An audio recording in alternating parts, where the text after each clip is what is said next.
মায়ের এক ধার দুধের দাম কাটিয়া গায়ের চাম বাপস বানালো ঋণে শোধ হবে না এমন দরদি ভাবে কেউ হবে না আমার মা এমন দরদি ভাবে কেউ হবে না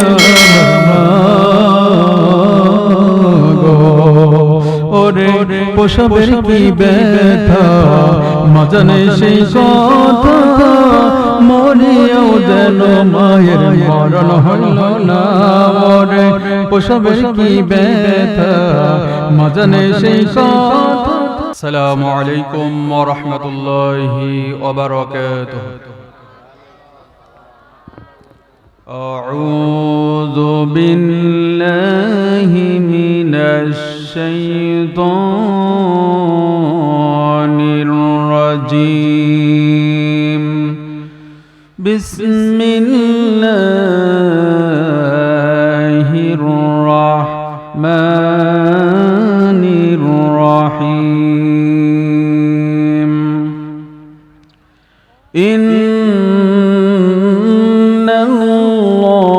ইন্নাল্লাহা ইয়া'মুরু বিল আদলি ওয়াল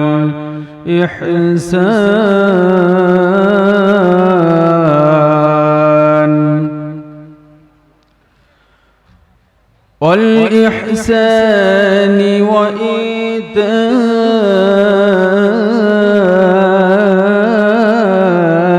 ذي القربى وينهى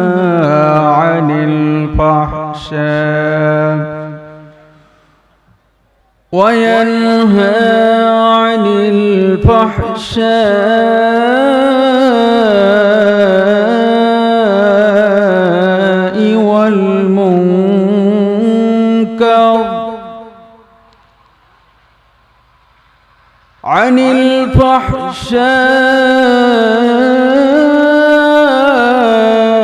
الفحشاء والمنكر والبغي يعظكم لعلكم تذكرون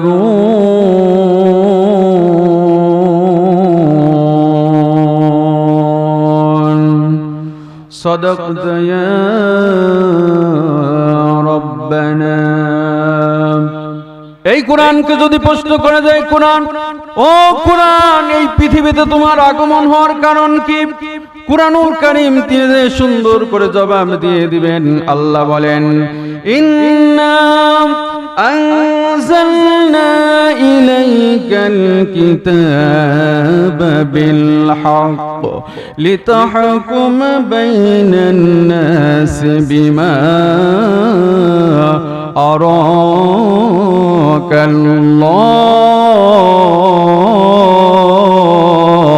আরাকাল্লাহ। সূরা নিসা 5 নম্বর পারার 14 নম্বর পৃষ্ঠা 14 নম্বর লাইনের 105 নম্বর আয়াতে কারিমা।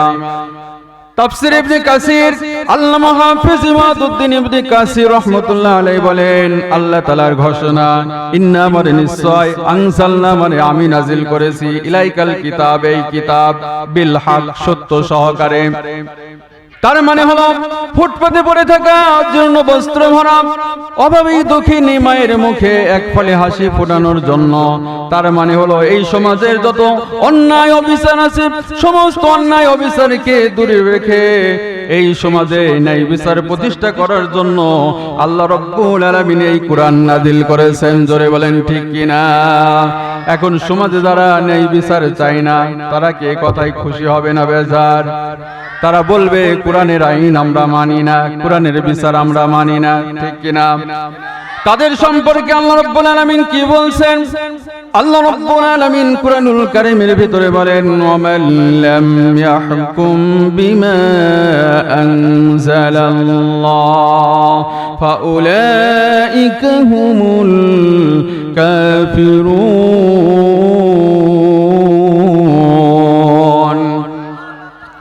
সূরা মাইদা আল্লাহ রাব্বুল আলামিন 44, 45 এবং 47 নম্বর আয়াতের শেষের দিকে আল্লাহ রাব্বুল আলামিন বলেন, ফাউলাইকা হুমুল কাফিরুন ফাউলাইকা হুমুজ জালিমুন ফাউলাইকা হুমুল ফাসিকুন।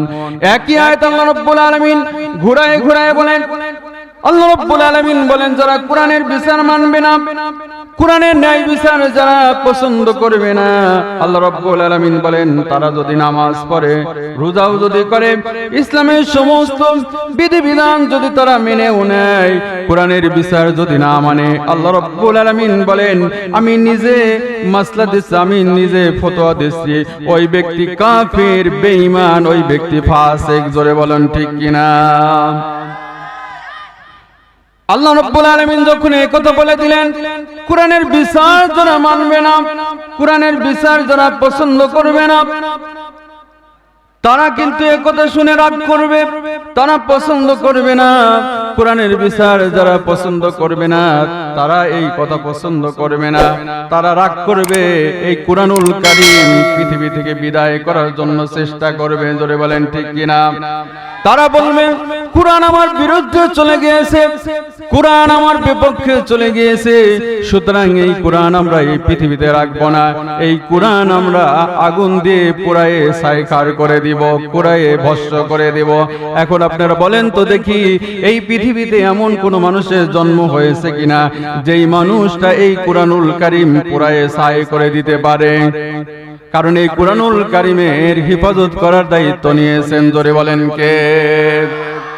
আল্লাহ রাব্বুল আলামিন বলেন, ইন্না নাহনু নাযালনা যিকরা ওয়া ইন্না লাহু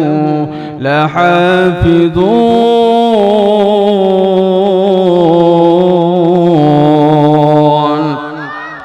যদি আগুন লেগে ধ্বংস হয়ে যায় যায় যায়,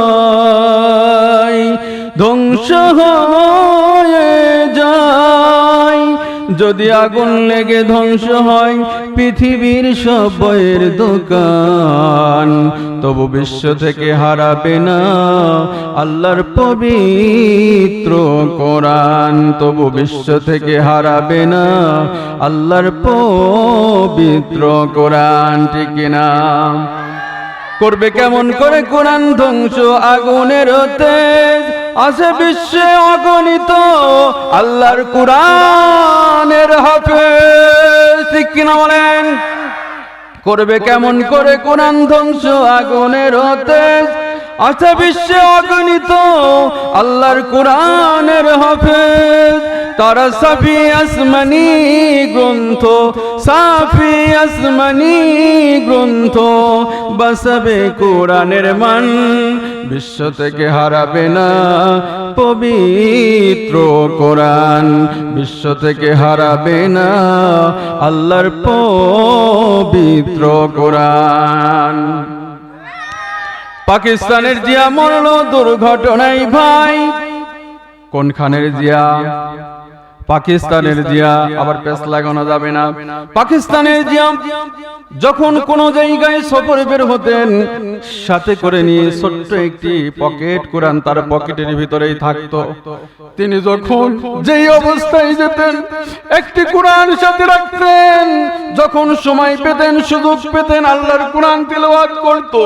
আর আমরা যখন সময় পাই গাড়ির ভিতরে, যখন সুযোগ পাই ফেসবুকে নভেল, নাটক, গান দেখি আর গাড়ির ভিতরে যাই। ঠিক কিনা? পাকিস্তানের জিয়া সাথে কোরআন রাখতেন, যখনই সময় হতো সুযোগ হতো কোরআনুল কারীমটা বের করে নিয়ে তেলাওয়াত করত। 80-র দশকের ঘটনা। সেদিনও পকেটের ভিতরে ছোট্ট একটি কোরআন নিয়ে পাকিস্তানের জিয়া রওনা দিলেন। হঠাৎ করে বিমান দুর্ঘটনা, বিমান বাস্ট হয়ে গেল, বিমান পুড়ে ছাই হয়ে গেল, সাথে যত লোক ছিল সব পুড়ে ছাই হয়ে গেল। পাকিস্তানের জিয়াও পড়ে গেল, কিন্তু উদ্ধার কর্মীরা যায় দেখেন সব মানুষ পুড়ে ছাই হয়ে গেছে, বিমান পুড়ে ছাই হয়ে গিয়েছে, কিন্তু পাকিস্তানের জিয়ার পকেটে ছোট্ট একটি পুরো কোরআনের একটা পাতাও একটা পৃষ্ঠাও পুড়ে ছাই হয়ে যায় নাই। পাকিস্তানের জিয়া মরল দুর্ঘটনায় ভাই। বিমান পড়ে ছাই হয়েছে, আল্লাহর কোরআন পড়ে নাই। এদে বিশ্ব নবীর সাধনার ধন, বিশ্ব নবীর সাধনার ধন, কবি কইর বলের দান, বিশ্ব থেকে হারাবে না আল্লাহর পবিত্র কোরআন, তবু বিশ্ব থেকে হারাবে না আল্লাহর পবিত্র কোরআন। জোরে বলুন মারহাবা, আরো জোরে বলুন মারহাবা। এখন আমরা এই কোরআনুল কারীমকে যদি প্রশ্ন করি, ও কোরআন তুমি বলে দাও তোমার আলোচনা শুনতে এসেছি, তোমার তাফসীর শুনতে এসেছি, শুনলে লাভ হবে না? হবে না? লাভ আছে না নাই? আল্লাহ রাব্বুল আলামিন বলেন, কোরআন শুনলে কোন মানুষ যদি কোরআনের তাফসীর শুনে, কোরআনুল কারীম তাদের সামনে যদি পাঠ করা হয়, মনোযোগ সহকারে যদি শোনে, আল্লাহ রাব্বুল আলামিন বললেন আমি নগদে 3টা পুরস্কার দেব। জোরে বলেন কয়টা? আরো জোরে।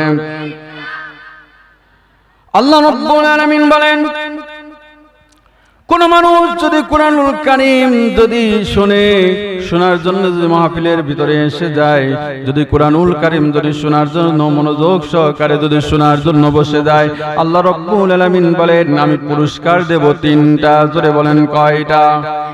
জোর হলো না? আরো জোরে।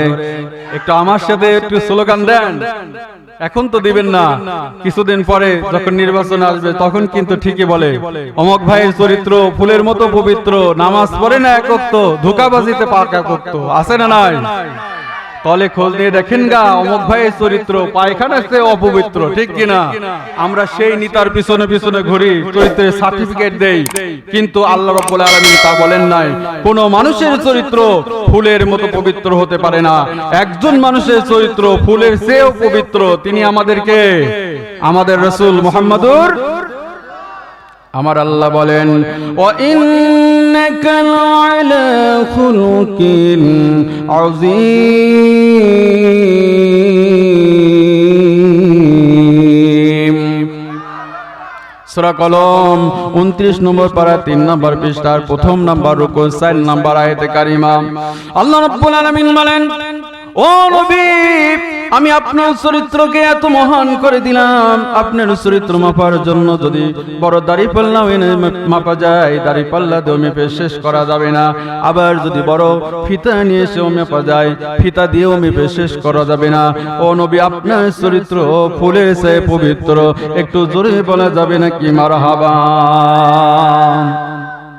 কিন্তু আফসোসের পরিণামের বিষয়, আমাদের 51 মুসলমানের দেশে নাস্তিক আর মুরতাদেরা আসাদ নূর নামে একজন নাস্তিক আমার নবীর চরিত্র নিয়ে কটূক্ত করে বাংলার জমিনে।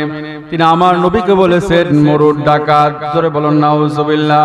আমরা বলবো ও আসাদ নূর, এই দিনাজপুর এই গৌরীতলা সুইস গেট সংলগ্ন তাফসীরুল কোরআন মাহফিলে যদি এসে আমার নবীর চরিত্রের বিরুদ্ধে যদি কথা বলো, পিঠের সামনা নিয়ে ঢাকায় ফিরতে পারবে না। জোরে বলেন ঠিক কিনা? আমরা এই কোরআনুল কারীমের তাফসীরুল কোরআন মাহফিল থেকে আমরা জানিয়ে দিতে চাই, আমরা হুঁশিয়ার করে দিতে চাই, আর কোন আসাদ নূরের মতো আর কোন নাস্তিক যদি বাংলার জমিনে 91% মুসলমানের এই দেশে আমার নবীর চরিত্র নিয়ে যদি কথা বলে, তাহলে আমরা দল মত নির্বিশেষে সে সকল নাস্তিকদের ফাঁসি দেখতে চাই। ধরে বলেন ঠিক কিনা? এই বাংলার জমিনে তার বিচার করতে হবে। বিচারটা কি? ঢাকা বাইতুল মুকাররম মসজিদের সামনে ফাঁসির মঞ্চ তৈরি করে সমস্ত মিডিয়াকে ওপেন করে এরকম আসাদ নূরের মতো যত নাস্তিক আছে সকলকে ফাঁসির কাস্টে ঝুলাইতে হবে। আমার মতের সাথে কারা কারা এক হতেছেন দু হাত তুলে আল্লাহকে দেখায় দেন।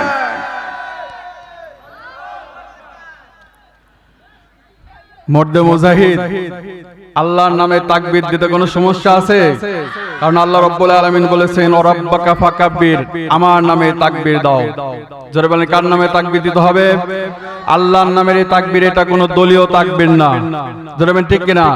এটা আওয়ামী লীগ, বিএনপি, জামাত, চরমনাই জাতীয় পার্টি 8 রশি 14 রশি 16 রশি এর কোনো দলীয় কোনো তাকবীর না। এটা সমগ্র পৃথিবীর 200 কোটি মুসলমানের একটাই মাত্র রব। জোরে বলেন তিনি কে? আল্লাহ আমাদের রব, তার নামে তাকবীর দিতে কোনো সমস্যা আছে? একটু আমার সঙ্গে তাকবীর দিতে পারবেন না আপনারা? আল্লাহে তাকবীর, নারায়ে তাকবীর, আল্লাহু আকবার, নারায়ে তাকবীর, আল্লাহু আকবার। তোলো তাকবীর ধ্বনি ধরায়ে আকবার। বীর মুসলমান ধরো আল কুরআন, বীর মুসলমান ধরো আল কুরআন, ফিরায়ে আনো সেই হারানো সম্মান। বীর মুসলমান নারায়ে তাকবীর, নারায়ে তাকবীর। যে আওয়াজ শুনে ওরে মুসলমান, ভয়ে কাঁপিত কাফের বেঈমান। দাওরে সে হুঙ্কার কররে তোলপার, দাওরে সে হুঙ্কার কররে তোলপার। পাব দুনিয়া ভেঙে কররে সুরমার। বীর মুসলমান নারায়ে তাকবীর, তোলো তাকবীর ধ্বনি ধরায়ে আকবার।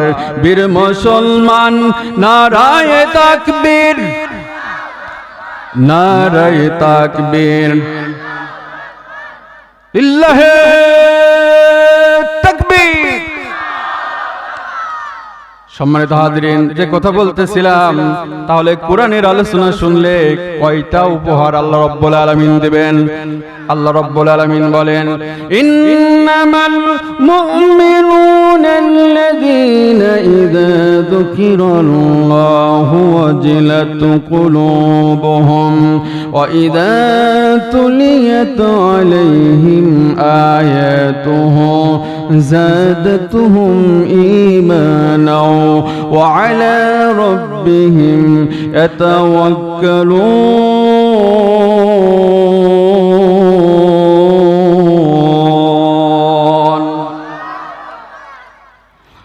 সূরা আরাফ 9 নম্বর পারা 16 নম্বর পৃষ্ঠার প্রথম নম্বর রুকু 2 নম্বর আয়াতে কারিমা আল্লাহ রাব্বুল আলামিন বলেন, যদি কোনো মানুষ আল্লাহর কোরআনের তাফসীর যদি শুনে, কোরআনের মাহফিলে এসে যদি বসে যায়, আল্লাহ রাব্বুল আলামিন বলেন নগদে 3টা উপহার দেব। 1 নম্বরে ওই মানুষের অন্তরে আল্লাহর ভয় আমি জাগ্রত করে দেব। জোরে বলুন সুবহানাল্লাহ। 2 নম্বরে তাদের ঈমানটা বাড়িয়ে দেব। 3 নম্বরে ঈমানটা বাড়াইতে বাড়াইতে এমন পর্যায়ে চলে যাবে, কোন স্বৈরাচার সরকারকে সে ভয় পাবে না, বুলেটের সামনে কেউ ভয় পাবে না, ফাঁসির মঞ্চে কেউ ভয় পাবে না, বিপদ আর মুসিবতের সময় আল্লাহ ছাড়া কারোর কাছে মাথা নত করবে না। জোরে বলেন ঠিক কিনা? এই জন্য দেখেন, একজন মানুষকে গুলি করে একজন মানুষ যায়, আর কোন মানুষ যায় না, আছে না নাই? বুলেটের সামনে অন্যায়ের বিরুদ্ধে প্রতিবাদ করার জন্য আবু সাইদ নামের, আপনাদের পার্শ্ববর্তী এলাকা রংপুর ডিস্ট্রিক্টের আবু সাইদ নামের ভাই অন্যায়ের প্রতিবাদ করতে গিয়ে বুক পেতে দিয়েছে। বুকের মধ্যে অনেক ঝড়, বুক পেতেছি, গুলি কর, আছে না নাই? তাওহীদ জনতা ঈমানদার ঈমান দেখিয়ে দিয়েছেন, বাতিলের সামনে বুক পেতে দিবে, মুসলমান কখনো মাথা নত করবে না। জোরে বলেন ঠিক কিনা? সাইদ ভাইয়ের মা ও মুগ্ধ ভাইয়ের মা, রায়হান ভাইয়ের মা, মুজাহিদ ভাইয়ের মা, আশরাফ ভাইয়ের মা ও ইকরাম ভাইয়ের মা, রশিদ ভাইয়ের মা, ইমন ভাইয়ের মা, তোমরা বড় ভাগ্যবতী, আনলে ধরাই দিনের জ্যোতি। সালাম জানাই তোমায় ফেরেশতা, সালাম জানাই তোমায় ফেরেশতা। সাইদ ভাইয়ের মা ও মুগ্ধ ভাইয়ের মা, পারেন আপনারা? এটা আমার সাথে বলেন না। সাইদ ভাইয়ের মা ও মুগ্ধ ভাইয়ের মা, ইমন ভাইয়ের মা, রায়হান ভাইয়ের মা, তোমরা বড় ভাগ্যবতী, আনলে ধরাই দিনের জ্যোতি। সালাম জানাই তোমায় ফেরেশতা, সালাম জানাই তোমায় ফেরেশতা। জোরে বলুন মারহাবা। সম্মানিত হাজিরিন, আবু সাঈদের কি অপরাধ ছিল? আবু সাঈদ বলেছিল, বাংলাদেশে চাকরির ক্ষেত্রে যে কোটা বেঁকা কেন, কোটাটা সোজা করো। এই কোটা সোজা না করে তার বুকে স্বৈরাচারের শাসক গুলি করেছে, জোরে বলেন ঠিক কিনা? এটা কেন হয়েছে? যে কথা বলতেছিলাম, আজকের আলোচনার বিষয় হলো ন্যায় বিচার। ন্যায় বিচার না থাকার কারণে তাজা প্রাণ, লক্ষ লক্ষ তাজা প্রাণ ঝরে গিয়েছে, ঠিক কিনা? আমাদের নিজ জেলা পাবনায় 8 বছরের তো কয়েকদিন আগে 8 বছরের একটি মেয়ে ধর্ষিত হয়েছে, তারপরে মেরে ফেলেছে। আপনারা জানেন কয়েকদিন আগে, কিছুদিন আগে ওই যশোরের আসিয়া নামক মেয়ের কথা আপনারা সকলেই জানেন। তার আগে সিলেটের জমিনে খাদিজা, নুসরাত, নুসাইবা, কত ছোট্ট ছোট্ট মেয়ে এই বাংলার জমিনে ন্যায় বিচার প্রতিষ্ঠা না থাকার কারণে এই দেশে 4 বছরের শিশু থেকে শুরু করে 80 বছরের বুড়ি পর্যন্ত ধর্ষকের হাত থেকে রেহাই পায় না, জোরে বলেন ঠিক কিনা? এটা কোনো কারণ না, কোরআনের শাসন কায়েম না থাকার কারণে, কোরআনের ন্যায় বিচার না থাকার কারণে এরকম ঘটনাগুলো ঘটে, জোরে বলেন ঠিক কিনা? কিন্তু আফসোস হয়, এই পৃথিবীতে এক সময় মুসলমানেরা শাসন করত, তারা ন্যায় বিচার করত, কোরআনের আইন দিয়ে এই সমাজ প্রতিষ্ঠা করত। সেই সমাজে কোনো খুন ছিল না, ধর্ষণ ছিল না, কোনো অশান্তি ছিল না। মানুষগুলো ন্যায় বিচার করত, শুধু মানুষ না, এই মানুষেরা শুধু মানুষ তো দূরের কথা, এই মানুষ যখন ন্যায় ইনসাফ ভিত্তিক সমাজ কায়েম করেছে, তখন মানুষেরা মানুষ সহ তারা বাতাসের পর্যন্ত তারা বিচার করতে সক্ষম হয়েছে, ধরে বলেন ঠিক কিনা? আপনারা মনে করতে পারেন, হুজুর আবার কেমন কথা, মানুষ হয়ে বাতাসের বিচার করে কেমনে? জোরে বলেন, বাতাসের বিচার করতে পারে কিনা? বহুদিন আগের কথা, আল্লাহ রাব্বুল আলামিন কুরআনুল কারীমের ভিতরে বলেন, ওয়ালাকাদ আতাইনা দাউদ এবং সুলাইমান আলাইহিস সালামকে আল্লাহ রাব্বুল আলামিন কিতাব দিয়েছিলেন, জ্ঞান দান করেছিলেন।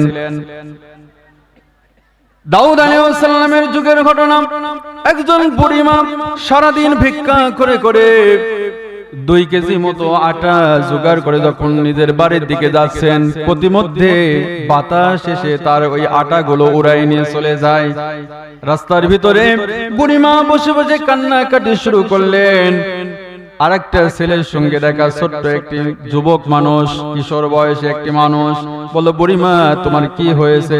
বলতে, সারাদিন ভিক্ষা করেছি, আমার বাড়িতে নিয়ে যে ছোট্ট ছোট্ট আমার মাসুম বাচ্চা, তাদেরকে খাওয়ার ব্যবস্থা করব, বাতাস এসে আমার আটাগুলো উড়াই নিয়ে গিয়েছে। এবার সেই ছেলে বলতেছেন, মা, এই দেশে আল্লাহর কিতাব দিয়ে এই দেশ পরিচালিত হয়, এই দেশ শাসন ব্যবস্থা হয় আল্লাহর হুকুম মতো, সুতরাং তুমি চিন্তা করো না, বাদশার দরবারে চলে যাও, বাদশা তোমার বাতাসের বিচার করে দিবে। জোরে বলেন আল্লাহু আকবার। বুড়িমা চলে গেলেন বাদশার কাছে। জোরে বলেন, বাদশার নাম কি? দাউদ আলাইহিস সালাম। দাউদ আলাইহিস সালামের কাছে গিয়ে বললেন, বাচ্চা নান্নার, সারাদিন আমি কষ্ট করে পরিশ্রম করে কিছু আটা জোগাড় করেছিলাম, বাতাস আমার আটা উড়াই নিয়ে গিয়েছে, আমার বাতাসের বিচার করা লাগবে। এইবার বাদশা বলতেছে, মা, বাতাসের বিচার কি করা যায়? বাইতুল মাল থেকে 5 কেজি আটা বুড়িমাকে দিয়ে দিলেন। বুড়িমা তো অনেক খুশি, হারালাম কম পাইলাম বেশি, বুড়িমা হলো অনেক খুশি, জোরে বলেন ঠিক কিনা? 5 কেজি আটা নিয়ে যখন বুড়িমা খুশির একটি ঝলক নিয়ে চেহারা নিয়ে বাড়ির দিকে যখন রওনা দিলেন, প্রতিমধ্যে মেন গেটে ওই ছেলেটি বসে আছে। ওই ছেলে বলতেছেন, বুড়িমা বাতাসের বিচার কি পেয়েছো? বলতেছে, বিচার টিচার লাগবে না, আমি হারালাম কম পাইলাম বেশি, বিচার কি করব? সুতরাং আমার বিচারের আর কোনো দরকার নেই। এবার ওই কিশোর বয়সে ছোট্ট ছেলে বলতেছেন, মা, তোমার বিচার হয় নাই, তুমি আবার বাদশার দরবারে যে বলো, আমি আটা চাই না, বিচার চাই, আমার বাতাসে বিচার করা লাগবে। এবার যখন বাদশার কাছে বুড়িমা গেলেন, যে যখন বললেন, বাদশা আমার আটার দরকার নাই, আমাকে বাতাসের বিচার করে দেন। এবার বাদশা দাউদ আলাইহিস সালাম বাইতুল মাল থেকে আরো 5 কেজি আটা তাকে দিয়ে দিলেন। আগে ছিল 5 কেজি, এখন দিল 5 কেজি, মোট হলো কয় কেজি? এটা মনোযোগ আছে তো। 10 কেজি আটা নিয়ে যখন বুড়িমা আরো খুশি হয়ে গেলেন, বাড়ির দিকে যখন রওনা দিলেন, ওই ছোট্ট ছেলের সঙ্গে আবারও দেখা। বুড়িমা খবর কি? বলতেছে এবার আরো 5 কেজি, মোট 10 কেজি আটা পেয়েছি, আমার আর বিচারের দরকার নেই।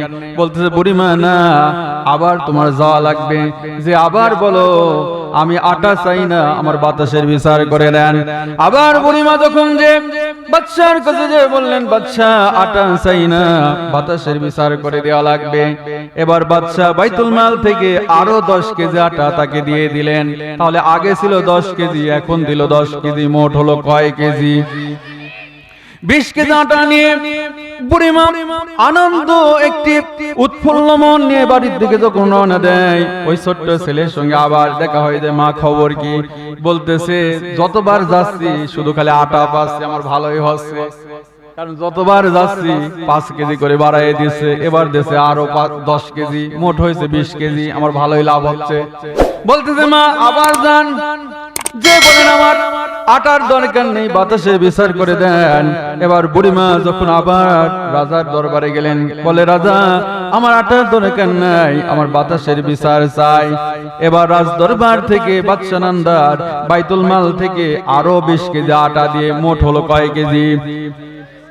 40 কেজি, তার মানে 1 মণ আটা দিয়ে রাজ দরবার থেকে একটা চাকর দিয়ে বলতেছে বুড়িমাকে 1 মণ আটা সহ বুড়িমার বাড়িতে পৌঁছায় দাও, বারবার এসে ডিস্টার্ব করতেছে।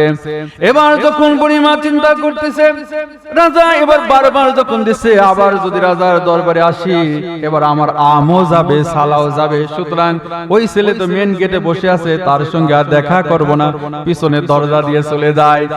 এবার ছোট্ট ছেলে তো নাছরবান্দা, আবার যে দৌড়ায় যে তার সামনে যে বলে বুড়িমা আমার ভয়ে তুমি পালায়ে পিছনের দরজা দিয়ে যাচ্ছ, তোমার বিচার কি পেয়েছো? বলতেছে আমার বিচার টিচারের দরকার নেই বাবা, তুমি ডিস্টার্ব করো না। এখন বিরক্ত হয়ে যাচ্ছে, বলতেছে মা আমি যতবার পাঠাচ্ছি তুমি তো খুশি হচ্ছ, বেশি করে পাচ্ছ, তোমার বিচার তো হয় নাই, আবার যে তুমি বিচার চাও, বাতাসের বিচার করেছ। বলতেছে বাবা আমার আর বিচারের দরকার নেই, কারণ যতগুলো আটা পেয়েছি, এবার যদি রাজার দরবারে যায় আর রাজা যদি একবার যদি আমার দিকে যদি রাগান্বিত হয়ে যায়, তাহলে আমার আটাও যাবে, কাটাও যাবে, আমি কিছুই পাবো না, সুতরাং আমি আর যাইতে চাই না। ছোট্ট মানুষ নাছরবান্দা বলতেছে না আপনি যাওয়াই লাগবে, আপনি এবার যায় বলেন রাজা মশাই আমি আটাও চাই না, কাটাও চাই না। আমাদের দেশে ধান যখন হয়, ধান যে মাপে, ওই ধান মাপার ওই পাত্রটাকে কি বলা হয়? আপনাদের দেশে বলে পাটখারা, আমাদের দেশে বলে কাঠা, এক এক দেশে এক এক নামে ডাকে, ধরে বলেন ঠিক কিনা? বুড়িমা বলতেছে রাজা মশাই আটাও চাই না, কাটাও চাই না, আমার বাতাসের বিচার করা লাগবে। রাজা এবার বুঝে ফেলেছেন বুড়িমাকে যখন প্রথমবার 5 কেজি আটা দিয়েছিলাম, বুড়িমা 5 কেজি পেয়ে খুশি হয়েছিল, এবার 5 কেজি করে বাড়াইতে বাড়াইতে 1 মণ আটা দিয়েছি, তারপরে বুড়িমা খুশি হচ্ছে না, এর পিছনে কোনো রাজনীতি আছে, ধরে বলেন ঠিক কিনা? এবার বলতেছে বুড়িমা তোমাকে ছাড়া যাবে না, এটা তোমার কোনো বেরেনে না, তোমাকে পাঠাচ্ছে কে, সেই লোককে দরকার। বলতে জানাম কেটে একটা সুন্দর চেহারাবান, সুশ্রী সুন্দর চেহারাবান একটি ফুটফুটে ছেলে, তিনি ওখানে বসে আছেন, আমাকে পার হতে দেয় না, তার জন্যই তো আমি বারবার ফিরে আসি। রাজার বুঝতে বাকি নাই ও আর কেউ না, আমার ছেলে ভবিষ্যৎ সমগ্র পৃথিবীর বাদশা হবে, তিনি আর কেউ না, তিনি হলো বাদশা সুলাইমান। জয় বলেন সুবহানাল্লাহ। এবার বাদশা সুলাইমান চলে আসলেন। এবার তার বাবা দাউদ আলাইহিস সালাম বলতে সুলাইমান তুমি এরকম ব্যবহার কেন করতেছো, তুমি তো ঠিক করো নাই, বারবার কেন বুড়িকে পাঠাচ্ছো? বলতেছে বাবা আমি ঠিক করিনি, না আপনি ঠিক করেন নাই, কারণ আপনি তো ঠিক করতেছেন না, ওই বুড়িমা আপনার কাছে চাচ্ছে বাতাসের বিচার, আর আপনি বারবার আটা দিয়ে পাঠাচ্ছেন, কারণ কি? বাতাসের বিচার করে দেন। এবার রাজামশাই দাউদ আলাইহিস সালাম বলতেছে সুলাইমান তুমি পাগল টাগল হয়েছে কিনা, মানুষ কি কখনো বাতাসের বিচার করতে পারে নাকি? বাতাস কি মানুষের আয়ত্তে? বাতাস তো মানুষের আয়ত্তের বাইরের জিনিস, ধরে বলেন ঠিক কিনা? সুলাইমান আলাইহিস সালাম বলতেছেন বাবা আপনি তো সাধারণ কোনো মানুষ না, আপনি হচ্ছেন নবী মানুষ, আপনি সাধারণ কোনো মানুষ না, নবীরা হচ্ছে আল্লাহর প্রেরিত বান্দা। সুতরাং বাতাসও আপনি যে আল্লাহর জমিনে আল্লাহর হুকুম দিয়ে ন্যায় বিচার প্রতিষ্ঠা করেছেন, সুতরাং আপনি বাতাসের বিচারও করতে পারবেন। আল্লাহ রাব্বুল আলামিন বাতাসের বিচার করার ক্ষমতাও আপনাকে দিবে। জোরে বলুন সুবহানাল্লাহ। এবার আপনাদের কাছে আমি জানতে চাই, সত্যিই কি আল্লাহ বাতাসের বিচার করার ক্ষমতা কি বান্দাকে দিবে? মানুষ কি বাতাসের বিচার করতে পারবে? কি মনোযোগ নাই? মনোযোগ আছে তো? এখন প্রশ্ন হলো, বাতাসের বিচার কি বিচার করে, কেমনে ভাবে বিচার হয়, এটা আমাদের জানার দরকার আছে না নাই? শুনবেন তো সকলেই? দেখি কে কে শুনবেন না হাত তোলেন। ওই একজন দুইজন এই তিনজন মানুষ শুনবেন না, আর বাদ বাকি শুনবেন তো? এখন হাত ধরে আছে, দেখেন চাচা এখন হাত ধরে আছে। সুতরাং চাচা কি শুনবেন না? শুনবেন? ও আবেগে উঠে পড়ছে, বুঝতে পারে না, ঠিক কিনা বলেন? এবার সকলে একসাথে বলেন কে কে শুনবেন, হাত তুলে দেখান কে কে শুনবেন। আল্লাহ কবুল করেন, বলেন আমিন। আসলে কি শুনবেন? তাহলে আমি বলবো ইনশাআল্লাহ, অবশ্যই বলবো। কিন্তু তার আগে আমি আয়াতে কারিমা একটি গুরুত্বপূর্ণ একটা আয়াতে কারিমা তেলাওয়াত করেছি। সেই আয়াতের উপরে যদি আর কিছু মনে করেন যে আধা ঘন্টা কথা যদি বলি, একটু শোনা যাবে তো ইনশাআল্লাহ? তার আগে আপনারা যারা পুরুষ মানুষ এখানে বসে আছেন, পর্দার অন্তরালে মা বোনেরা আছে না নাই? মা বোনেরাও আছে, মাশাআল্লাহ, আলহামদুলিল্লাহ। মা বোনদের আলোচনা প্রত্যেকটি মাহফিলে আসলে কম করা হয়, কিন্তু মা বোনদের উদ্দেশ্যেও কিছু আলোচনা করার দরকার কিনা? তারা হচ্ছে আমাদের সহধর্মিণী, ধর্মের অর্ধেক। জোরে বলেন ঠিক কিনা? মা বোনদের জন্য ওয়াজের শেষের দিকে আমি সংক্ষিপ্ত আকারে 5 মিনিট হলেও কথা বলবো। দুইজন নবীর স্ত্রী জাহান্নামে যাবে। আপনারা জানেন? আপনারা দুইজন নবীর স্ত্রী জাহান্নামে যাবে। কোন দুইজন নবীর স্ত্রী জাহান্নামে যাবে এবং কোন কারণে, এটা জানার দরকার আছে না নাই? ওয়াজের শেষের দিকে আপনারা মনে করে দিবেন ইনশাআল্লাহ কোন দুইজন নবীর স্ত্রী জাহান্নামে যাবে এবং কি কারণে, এটা বলবো। আর বাতাসের বিচারটা কি হলো, এটা ইনশাআল্লাহ অবশ্যই বলবো, কথা দিলাম বলবো। তার আগে আমরা যে সোনালী আয়াত পড়েছিলাম, এই আয়াতের উপরে আধা ঘন্টা কথা হবে, শুনবেন না ইনশাআল্লাহ? আউযু বিল্লাহি মিনাশ শাইতানির রাজীম। বিসমিল্লাহির রাহমানির রাহিম। ইন্নাল্লাহা ইয়া'মুরু বিল আদলি ওয়াল ইহসান ওয়া ইতা'i যিল কুরবা ওয়া ইয়ানহা আনিল ফাহশাই ওয়াল মুনকারি ওয়াল বাগই يعظكم لعلكم تذكرون صدق الله العظيم وصدق رسوله النبي الكريم। এটা হচ্ছে সূরা আন-নাহল 14 নম্বর পারায় অবস্থিত এবং কুরআনুল কারীমের 16 নম্বর সূরা। এই সূরাটি নাজিল হয়েছে মক্কায়। সূরার ভিতরে আয়াতে কারিমা রয়েছে 128টা এবং রুকু রয়েছে 16টা। আমি যে আয়াতে কারিমা তিলাওয়াত করেছি 90 নম্বর আয়াতে কারিমা। জোরবানো কয় নম্বর? কুরআনুল কারীমের কয় নম্বর সূরা? 16 নম্বর সূরা। কয় নম্বর সূরা? 16 নম্বর সূরা। কোন পারায় অবস্থিত? 14 নম্বর পারায় অবস্থিত। কুরআন শুনতে হলে এই জায়গা আর এই জায়গা এক হতে হবে, মানে চোখ দিয়ে শুনতে হবে, দিল দিয়ে শুনতে হবে, শুধু কান দিয়ে শুনলে হবে না, ঠিক কিনা বলেন? তাহলে কুরআনুল কারীমের এটা হচ্ছে 16 নম্বর আয়াত, 16 নম্বর সূরা। আর আয়াতে কারিমা যেটা তেলাওয়াত করেছি 90 নম্বর আয়াতে কারিমা। আজকে কি বার ছিল ধরে বলেন তো? নাকি জুমাবার? ব্রহ্মার অণ্ড থেকে শুক্র আসে, সেই শুক্র থেকে শুক্রবার। মুসলমানেরা শুক্রবার বলবে না, মুসলমানেরা বলবে জুমাবার। জোরে বলেন কি বার? জুমাবার। আজকে জুমার নামাজে খুতবার ভিতরে, আজকে না শুধু প্রত্যেকটি জুমায় সানি খুতবার ভিতরে মসজিদের ইমাম সাহেবরা, খতিব সাহেবরা এই আয়াতে কারিমা তিলাওয়াত করে। যখনই বলে ইন্নাল্লাহা ইয়া'মুরু বিল আদল ওয়াল ইহসান ওয়া ইতাইযিল কুরবা ওয়া ইয়ানহা আনিল ফাহশাই ওয়াল মুনকারি ওয়াল বাগি ইয়াইদুকুম লাআল্লাকুম তাযাক্কারুন, তখন মুসল্লিরা আর বুঝতে বাকি থাকে না যে এখন দাঁড়াইতে হবে, খুতবা শেষ। জোরে বলেন ঠিক কিনা? সুতরাং প্রত্যেকটি মসজিদে প্রতি জুমায় এই আয়াতে কারিমা তেলাওয়াত হয়। আমি সেই আয়াতে কারিমা তেলাওয়াত করলাম এজন্যই, যেইখানে যেই জিনিসের নাম আছে দেখবেন সেই জিনিসের প্রভাবটা কম আছে, নামের সাথে কাজের কোনো মিল থাকে না। সুতরাং আয়াতে কারিমার তেলাওয়াত আছে, কিন্তু এই আয়াতে কারিমার ব্যাখ্যা, এই আয়াতে কারিমার শিক্ষা বাস্তবিকভাবে সমাজে কিন্তু প্রতিষ্ঠিত নাই। যেমন আপনাদের পাশে জেলা থাকতে পারে রংপুর, আপনাদের পার্শ্ববর্তী রংপুর। রংপুর গেলে কি শুধু খালি ওখানে রং আছে? মতিঝিলে গেলে কি সেখানে শুধু খালি মতি পাওয়া যায়? সোনার গায়ে গেলে কি সোনা পাওয়া যায়? সুতরাং নামের সাথে কি কাজের কোনো মিল আছে? এই আয়াতে কারিমায় আল্লাহ পাক রব্বুল আলামিন তিনটা নির্দেশ এবং তিনটা আদেশ এবং নিষেধ করেছেন। আদেশ করেছেন তিনটা, নিষেধ করেছেন তিনটা। আল্লাহ রাব্বুল আলামিন বলেন যে নিশ্চয় আল্লাহ পাক রব্বুল আলামিন ন্যায় বিচার এবং ইহসান, সদাচরণ এবং তাদের আত্মীয়-স্বজনদেরকে আল্লাহ রাব্বুল আলামিন দান করার নির্দেশ দিয়েছেন। জোরে বলুন সুবহানাল্লাহ।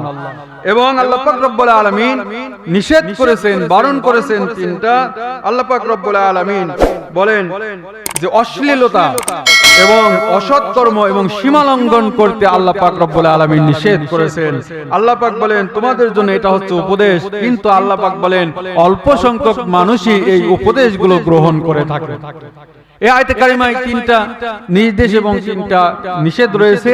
এই 6টা বিষয়ের উপরে আলোচনা করার সময় হবে না। একটা বিষয়ে আমরা আজকে গুরুত্বপূর্ণ একটি বিষয়ে সংক্ষিপ্ত আকারে আলোচনা করব ইনশাআল্লাহ। আল্লাহ পাক রব্বুল আলামিন এখানে বলেন ইন্নাল্লাহা, নিশ্চয়ই আল্লাহ, ইয়া'মুরু বিল আদল, ন্যায় বিচার করতে বলেছেন। ন্যায় বিচার আমাদের সমাজে আছে তো? আছে। আয়াতে কারিমা তাফসীর শুনতে হলে 5টা বিষয় লক্ষণীয়। 1 নাম্বার শুদ্ধ তেলাওয়াত, 2 নাম্বার ওই আয়াতের সরল অনুবাদ, 3 নাম্বার আয়াত নাজিলের প্রেক্ষাপট এবং শানি নজুল, 4 নাম্বার আয়াতের ব্যাখ্যা বিশ্লেষণ, 5 নাম্বার আয়াতের শিক্ষা। তাহলে 1 নাম্বার শুদ্ধ তেলাওয়াত হয়েছে, 2 নাম্বার সরল অনুবাদ আমরা শুনলাম, 3 নাম্বার আয়াত নাজিলের প্রেক্ষাপট। আল্লাহর নবী সাল্লাল্লাহু আলাইহি ওয়াসাল্লাম মক্কার হাতিমের পাশে হেলান দিয়ে বসে আছেন। তার পাশ দিয়ে একজন সাহাবী যাচ্ছেন, উসমান ইবনে মাযউন রাদিয়াল্লাহু তাআলা আনহু, কিন্তু উসমান তখনও মুসলমান হয় না। আল্লাহর নবী জনাবে মুহাম্মদুর রাসূলুল্লাহ সাল্লাল্লাহু আলাইহি ওয়াসাল্লাম হেলান দিয়ে কাবার হাতিমে বসে আছেন। এমত অবস্থায় আল্লাহর নবীর একজন সাহাবী তখনও কিন্তু মুসলমান হয় নাই, নাম উসমান ইবনে মাযউন। জোরে বলেন নামটা কি? উসমান ইবনে মাযউন হেঁটে যাচ্ছেন। আল্লাহর নবী ডাকতে বললেন, উসমান রে এদিকে আসো। উসমান ইবনে মাযউন বলেন, আমাকে নবী ডাকলেন, আমি নবীর সামনে দিয়ে দাঁড়ালাম, কিন্তু আমি তখনও কালিমা পড়িনি, মুসলমান হইনি। আমি লক্ষ্য করে যখন আল্লাহ নবীর চেহারার দিকে যখন তাকালাম, আমি লক্ষ্য করে দেখি আল্লাহর নবীর চেহারাটা এত সুন্দর চেহারা, আমি ইতিপূর্বে আল্লাহর নবীর চেহারার দিকে আমি ভালো করে এরকম ভাবে তাকাইনি। আমার মনে হচ্ছে আসমান থেকে চাঁদটা খসে মনে হয় মক্কার জমিনে পড়ে গিয়েছে। জোরে বলুন সুবহানাল্লাহ। চাঁদের চেয়ে সুন্দর আমার নবী, চাঁদের চেয়ে সুন্দর আমার নবী, তারি রূপে हर मैंने से तारी रूपे हर मैंने से ग्रोह रबी सादर से सुंदर आमर नबी जोरे बनें मरहबा। उस्मान इब्ने मज़ऊन বলেন আল্লাহর নবীর চেহারাটা এত সুন্দর আমার কাছে মনে হলো আল্লাহর জমিনে আল্লাহর নবী সে এত সুন্দর চেহারাবান মানুষ আর পৃথিবীতে একটাও নাই। জোরে বলুন সুবহানাল্লাহ। আমি যে নবীর চেহারার দিকে তাকিয়ে থাকলাম, লক্ষ্য করে দেখি আল্লাহর নবীর চেহারাটা হঠাৎ করে লাল বর্ণ হয়ে গেল। আমি চিন্তায় পড়ে গেলাম, আমি মনে করলাম আমি তো কোনো অপরাধ করিনি, অন্যায় করিনি, আল্লাহর নবীর চেহারাটা লাল হয়ে গেল কারণ কি? এটা চিন্তা করতে করতে আমার যখন লক্ষ্য করলাম, লক্ষ্য করে দেখি আল্লাহর নবীর চেহারাটা এত কালো বর্ণের হয়ে গেলেন। আল্লাহর নবীর প্রতিটা পশমের লোমকূপ দিয়ে ঘাম বের হতে রাখছেন। আমি তখন চিন্তা করলাম ব্যাপার কি, আল্লাহর নবী এমন হয়ে গেল কেন? আল্লাহর নবী কি মারা যাবেন নাকি? এরকম তখন চিন্তা করতে থাকলাম, কি করব কি করব, কাকে ডাকবো? কারণ এই উসমান কিন্তু আল্লাহর নবীর জামাই, উসমান রাদিয়াল্লাহু তাআলা আনহু আছে না নাই? কিন্তু এই উসমান কিন্তু আল্লাহর নবীর জামাই না, ওই উসমান কিন্তু অন্য উসমান। আল্লাহর নবী বলেন আমার জামাই উসমান ইবনে আফফান রাদিয়াল্লাহু তাআলা আনহু এতই ভালো, এতই ভালো, আমার একটা মেয়েকে যখন বিয়ে দিয়েছি, ওই মেয়েটা যখন মারা যায় আর একটা মেয়েকে বিয়ে দিয়েছি, ওই মেয়েটাও যখন মারা গেল, আবার আমি চিন্তা করলাম আর একটা মেয়ে যদি আমার থাকতো তাহলে সেই 3 নম্বর মেয়েটাও আমি উসমানের সঙ্গে আবার বিয়ে দিয়ে দিতাম। জোরে বলুন সুবহানাল্লাহ। এত সুন্দর জামাই আর আমরা কেমন জামাই? আমাদের শ্বশুরেরা চিন্তা করে একটা দিয়েই বিপদে আছি। জোরে বলেন ঠিক কিনা? আচরণ আমাদের এতই খারাপ, আমাদের শ্বশুরেরা আফসোস করে যে একটা দিয়েই মনে হয় বিপদে আছি। কারণ স্ত্রী সুন্দর, যত সুন্দরী হোক না কেন, স্ত্রীর দিকে ভালো করে তাকায়ও না। খাটের ভিতরে স্ত্রী শুয়ে থাকে একদিকে, স্বামী শুয়ে একদিকে, তার মনের ভিতরে শয়তান ধোঁকা দেয় যে তোমার চেয়ে তোমার বন্ধুর স্ত্রী ভালো, আবার ওই স্ত্রীকে ধোঁকা দেয় তোমার স্বামীর চেয়ে স্বামীর বন্ধুই অনেক ভালো। আছে না নাই? পরপর পরস্পর অন্য মেয়েকে নিয়ে কল্পনা করে, এর জন্য পরকীয়া দেশে বেড়ে গেছে। পর নারীকে নিয়ে গান গায়, কলজার ভিতরে ভরে রাখুম তোমারে। যুবকরা আছেন না নাই? সিনার ভিতর ভরে রাখুম তোমারে, ও তোমারে, কলজার ভিতর ভরে রাখুম তোমারে। কাকে বলতেছে? অন্য নারীকে নিয়ে বলতেছে, এটা হারাম। জোরে বলেন ঠিক কিনা? এই কথাটাই যদি নিজের স্ত্রীকে যদি বলতে পারতেন, আল্লাহ রাব্বুল আলামিন সওয়াব দিয়ে দুইজনের আমলনামায় ভরে দিত। জোরে বলেন সুবহানাল্লাহ। নিজের স্ত্রীকে বলবে না, অন্যের স্ত্রীকে বলবে। জোরে বলেন ঠিক কিনা? সুতরাং এইটা কিন্তু ইসলাম আমাদেরকে শেখায় নাই, এটা হারাম করেছেন কে? আল্লাহর নবী যখন এই অবস্থায় হয়ে গেলেন, উসমান রাদিয়াল্লাহু তাআলা আনহু চিন্তা করলেন, আল্লাহ আমি কি করব, কাকে ডাক দেব? এই অবস্থা হলো কেন? আল্লাহর নবী কি মারা যাবে নাকি? উসমান বলেন আমি যখন এই চিন্তা করতে থাকলাম, আবার কিছুক্ষণ পরে লক্ষ্য করে দেখি আল্লাহর নবীর চেহারাটা আবার স্বাভাবিক অবস্থায় ফিরে এসেছে। জোরে কোন সুবহানাল্লাহ। আল্লাহর নবী উসমানকে ডেকে বললেন, উসমান আমার সঙ্গে এই মুহূর্তে কি হয়ে গেল তুমি জানো নাকি? উসমান বলেন, ও নবী আমি তো এখনো কালিমাই পড়িনি, আমি তো মুসলমানই হইনি, আমি বলবো কেমনে? আমি তো জানি না। আল্লাহর নবী বললেন, উসমান রে তবু তোমার ধারণা থেকে তুমি বলে দাও, তুমি অনুমান করে বলো, তুমি বলো তো আমার সঙ্গে কি হয়ে গেল? এবার উসমান রাদিয়াল্লাহু তাআলা আনহু বললেন, ও নবী আমার মন বলে এই মুহূর্তে মনে হয় আল্লাহ রাব্বুল আলামিন কুরআনুল কারীমের কোন একটি সূরার কোন একটি আয়াতে কারিমা আপনাকে নাজিল করলো। জয় বলেন সুবহানাল্লাহ। আল্লাহর নবী বললেন, উসমান রে তোমার ধারণা 100% ঠিক।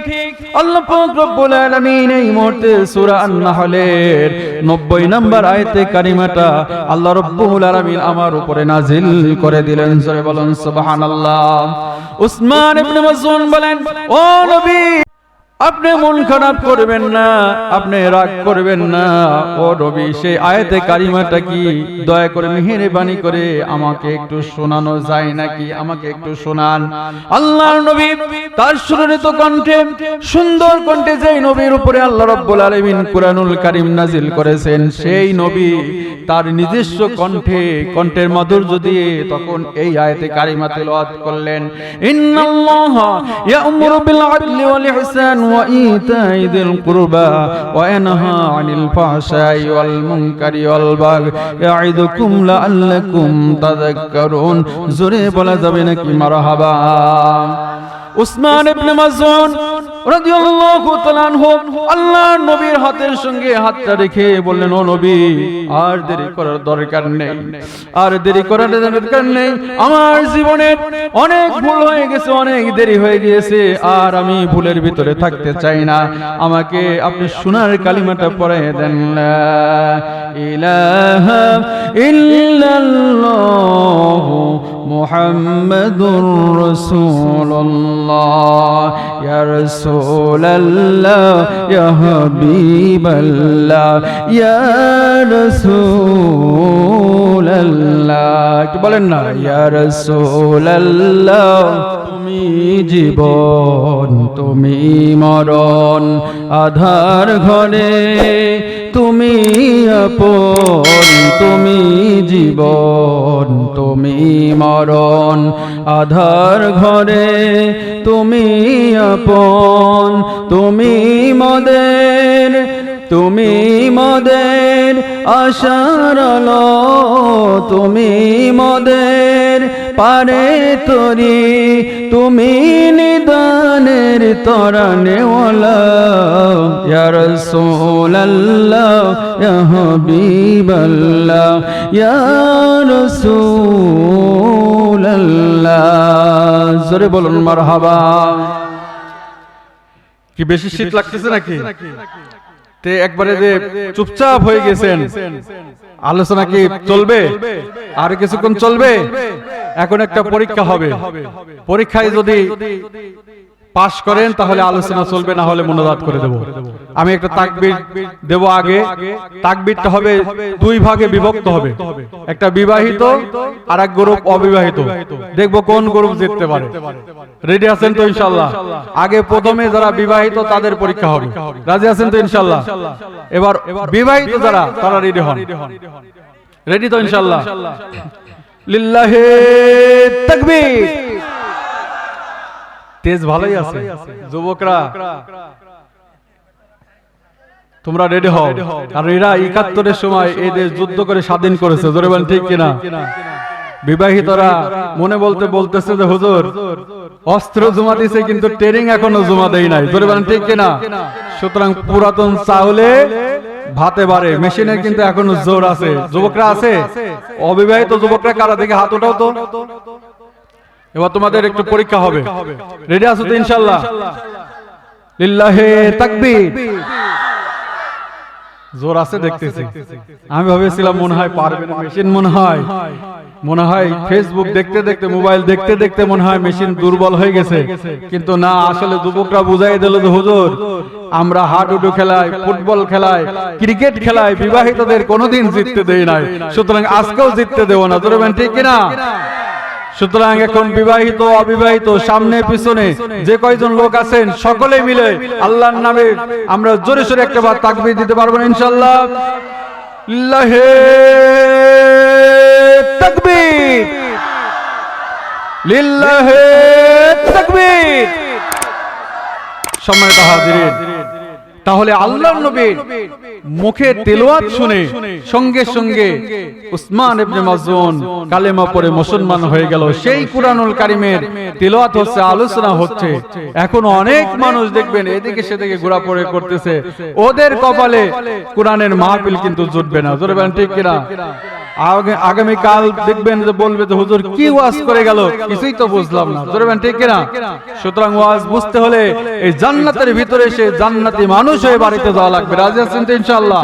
দেখি জান্নাতে যেতে চাই কারা কারা, আমরা হাত ওঠেন দেখেন তো। আল্লাহ পাক রব্বুল আলামিন কবুল করেন, বলেন আমিন। হাত নামান। বেশি সময় কথা হবে না, আর অল্প কিছু সময় কথা হবে, থাকবেন তো ইনশাআল্লাহ? রাসূলের সামাজিক জীবনে ন্যায় বিচার কেমনে হয়েছিল এই কথাটা বলেই আমরা আখেরি মোনাজাতের দিকে যাব। মোনাজাত আসে তো ইনশাআল্লাহ? আল্লাহর নবী তার উপরে কুরআনুল কারীমের দান করার ব্যাপারে উৎসাহ দিতে গিয়ে আল্লাহ পাক রব্বুল আলামিন আয়াতে কারিমা নাযিল করে দিলেন। আল্লাহ পাক বলেন, আল্লাযীনা ইনফিকুনা ফিস সাররাই ওয়াদ দাররাই ওয়াল কাযিমিনাল গায়যা ওয়াল আকিফিন আল্লাহু ইউহিব্বুল মুহসিনিন।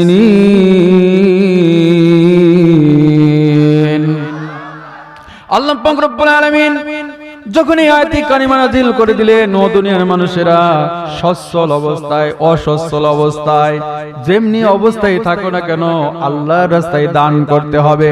এই আয়াতি কারিমা আল্লাহ পাক রব্বুল আলামিন দানের ব্যাপারে উৎসাহ দিতে গিয়ে যখন এই আয়াতি কারিমা নাযিল করলেন, মক্কার একজন ইহুদি আবু বকর রাদিয়াল্লাহু তাআলা আনহুর সঙ্গে যখন দেখা হলেন, আবু বকরকে লক্ষ্য করে বলতেন, ও আবু বকর, এতদিন জানতাম যে তোমার নবী মুহাম্মদ ফকির, আর এখন শুনতেছি তোমার আল্লাহ ফকির। জোরে বলেন নাউজুবিল্লাহ। আবু বকরের সামনে বলতেছেন তোমার আল্লাহ ফকির, তোমার রাসূলও ফকির। জোরে বলেন নাউজুবিল্লাহ।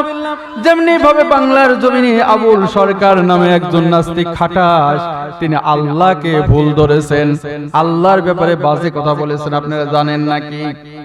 তিনি বলেছেন আল্লাহর কথার কোনো গোয়া মাতা নাই। জোরে বলেন নাউজুবিল্লাহ। কেমনি লাগে বলেন তো? এমন কথা বলে বাংলার জমিনে 91% মুসলমানের দেশে এখনো বেঁচে আছে, এটা চিন্তাই করা যায় না। জোরে বলেন ঠিক কিনা? সুতরাং তার বিচার করতে হবে। তিনি গ্রেফতার হয়েছেন, বলেন আলহামদুলিল্লাহ, গ্রেফতার হয়েছে, কিন্তু তার পক্ষে আবার কিছু মানুষ ছাপাই গাচ্ছে। আল্লাহ তাদের হেদায়েত দান করুক, বলেন আমিন। সুতরাং আল্লাহকে নিয়ে যিনি কটূক্তি করবেন, ঈমান কি আর আছে? ঈমান কিন্তু নাই।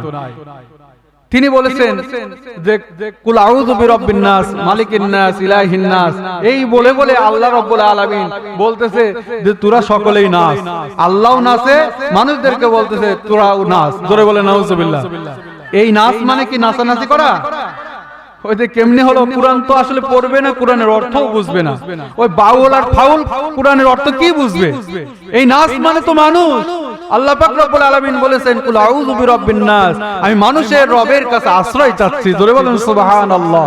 মালিকিন নাস, বিচার দিনের মালিক আল্লাহর কাছে আশ্রয় চাই।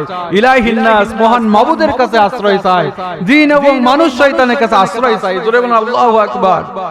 ওই যে একজন গ্রামের একজন মাওলানা, আগেকার যুগের একজন মাওলানা, একজন হুজুর মানুষ, অল্প কিছু শিক্ষিত, কোন রকম কোরআন শরীফের কয়েকটা সূরা মুখস্থ করেছে আগের যুগে। এখন অবশ্যই এরকম ইমাম মানুষ আর নাই না, সকলে শিক্ষিত হয়ে গেছে, ঠিক কিনা বলেন?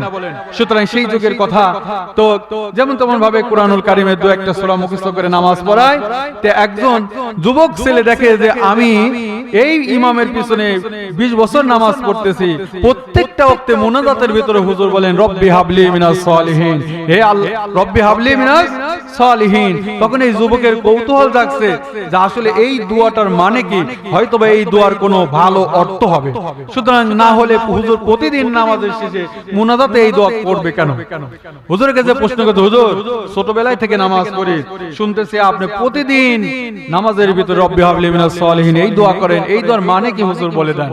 হুজুর বলতেছে যে বেটা, আমরা সেই কালে হুজুর কোন মতো কোরআনটা এটা পড়েছি, মুখস্থ করেছে কয়েকটি সূরা, ওই মানেটা না অর্থ কি আমি তো নিজেই জানি, তোমাকে বলবো কি? তো ওই যুবক চিন্তা করেছে এই মানে কি আমার জানাই লাগবে। পাশের গ্রামে একজন কামিল পাস, টাইটেল পাস মৌলানার কাছে যে সালাম দিয়ে বলছে, হুজুর এই আয়াতের অর্থটা কি আমাকে বলে দেন। আমার গ্রামের হুজুর প্রতিদিন নামাজের শেষে এই মুনাজাত করে।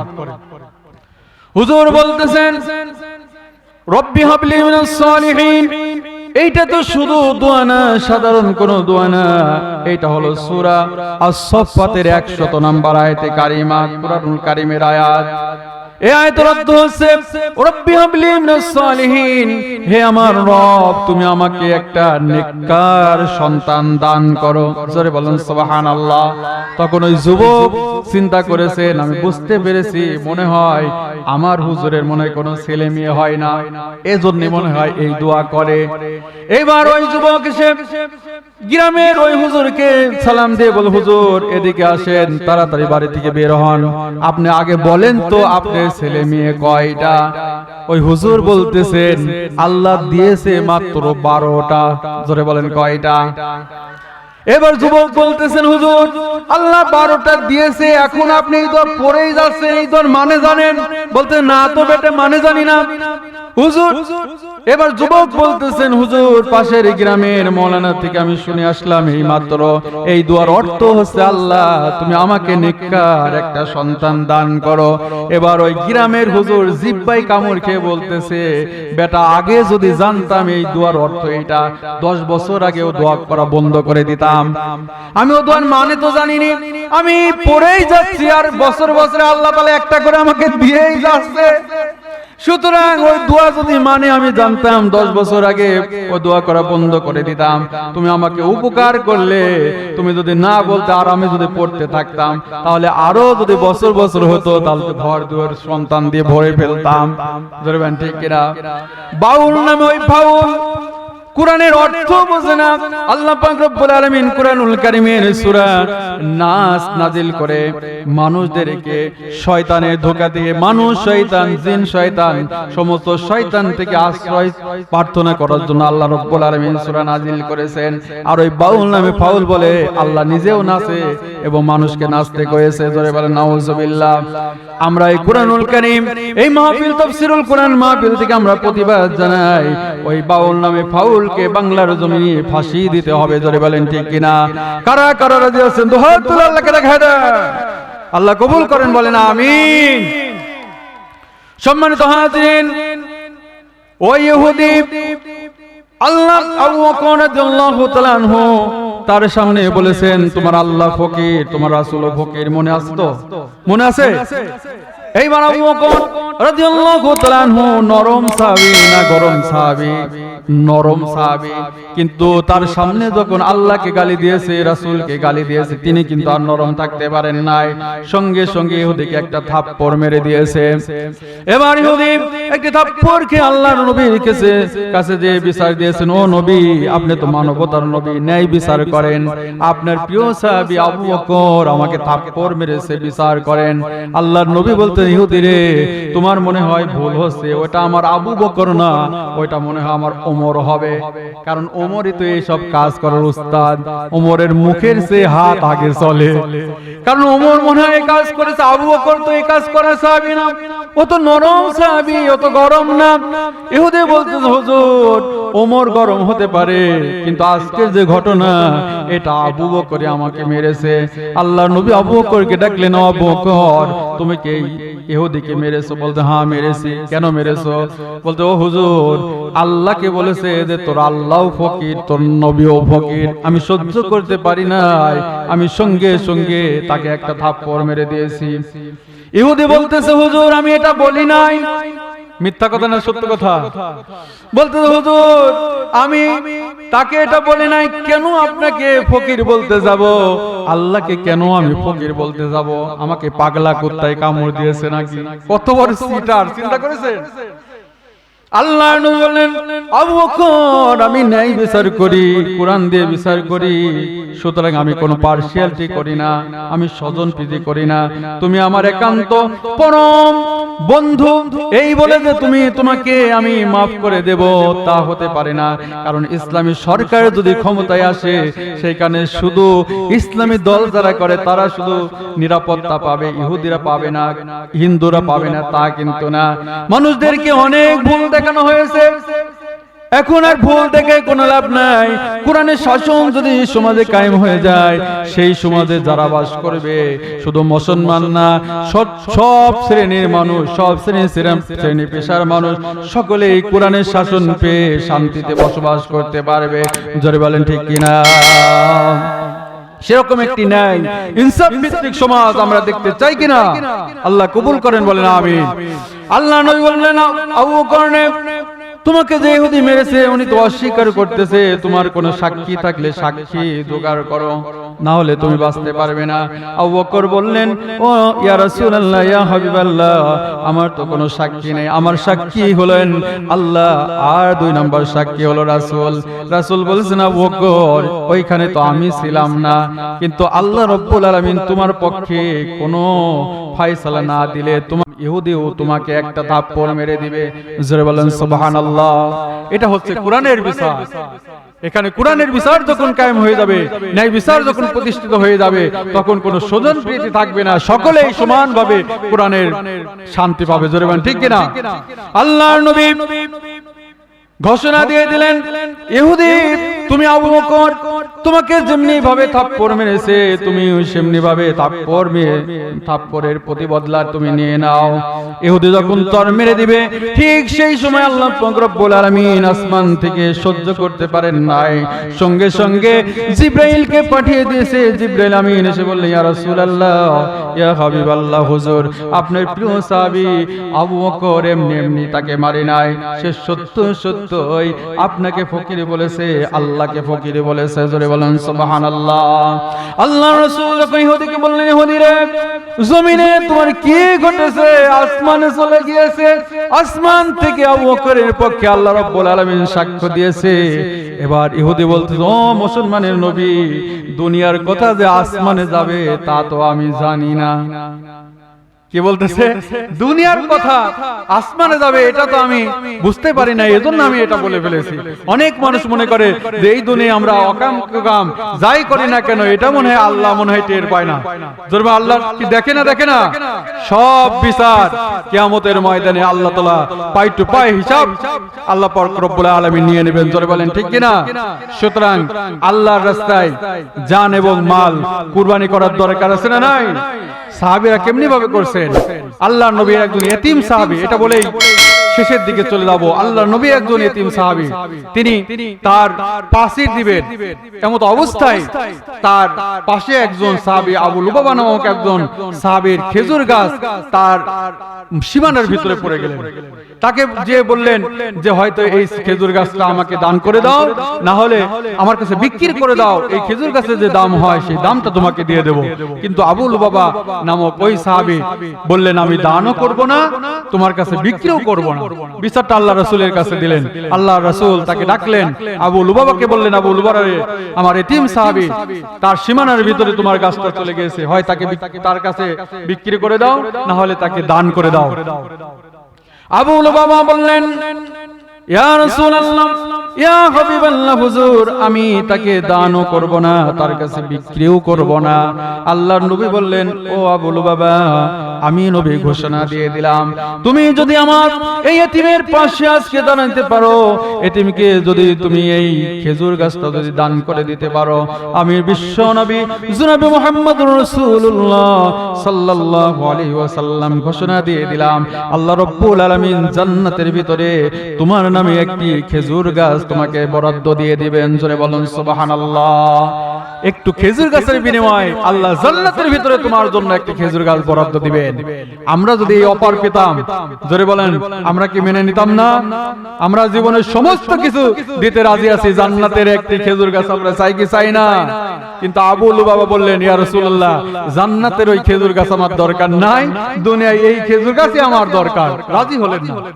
পাশে ছিলেন আর সাহাবী, সকলেই কিন্তু সমান না। কিছু মানুষ আছে দেখবেন বাড়িতে বসে বসে তিনি বলতেছেন, বাড়িতে শুয়েই তো কোরআনের আওয়াজ শোনা যায়, এখান থেকে তো ক্লিয়ার শোনা যাচ্ছে, ওখানে যে লাভ কি আছে না নাই? কিন্তু কিছুক্ষণ শোনার পরে ঘুমাই যাবে, কিছুই পাবে না।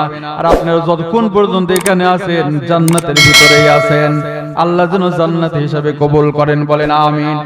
আল্লাহর নবীর একজন প্রিয় সাহাবী আবু তাহদা নামক একজন সাহাবী রাসূলকে যে বললেন, ইয়া রাসূলুল্লাহ, ইয়া হাবিবাল্লাহ, আমি যদি কোনো কিছুর বিনিময় ওই খেজুর গাছটা যদি কিনে যদি আপনার এতিম সাহাবীকে যদি দিতে পারি, দান করে দিতে পারি, আমার জন্য কি জান্নাতের একটা খেজুর গাছ বরাদ্দ দিবেন?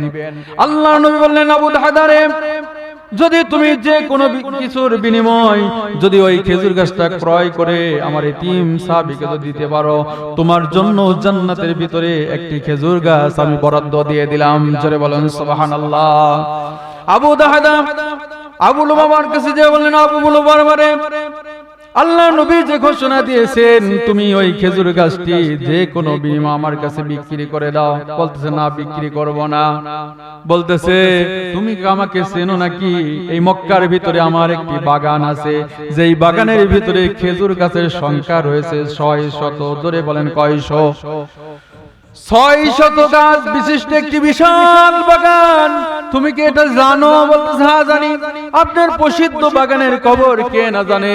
মক্কার ভিতরে সবচেয়ে বড় খেজুর বাগান হচ্ছে আপনার।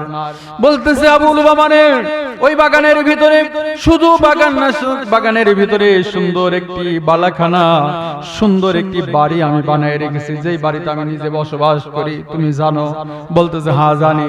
বলতেছে ওই বাগানের ভিতরে মরুভূমির ভিতরে সবচেয়ে বেশি সংকট পানির প্রয়োজন হয়, ওই বাগানের ভিতরে সুন্দর একটি কুয়ার ব্যবস্থাও রয়েছে, সেটাও কি তুমি জানো? বলতেছে হ্যাঁ তাও জানি।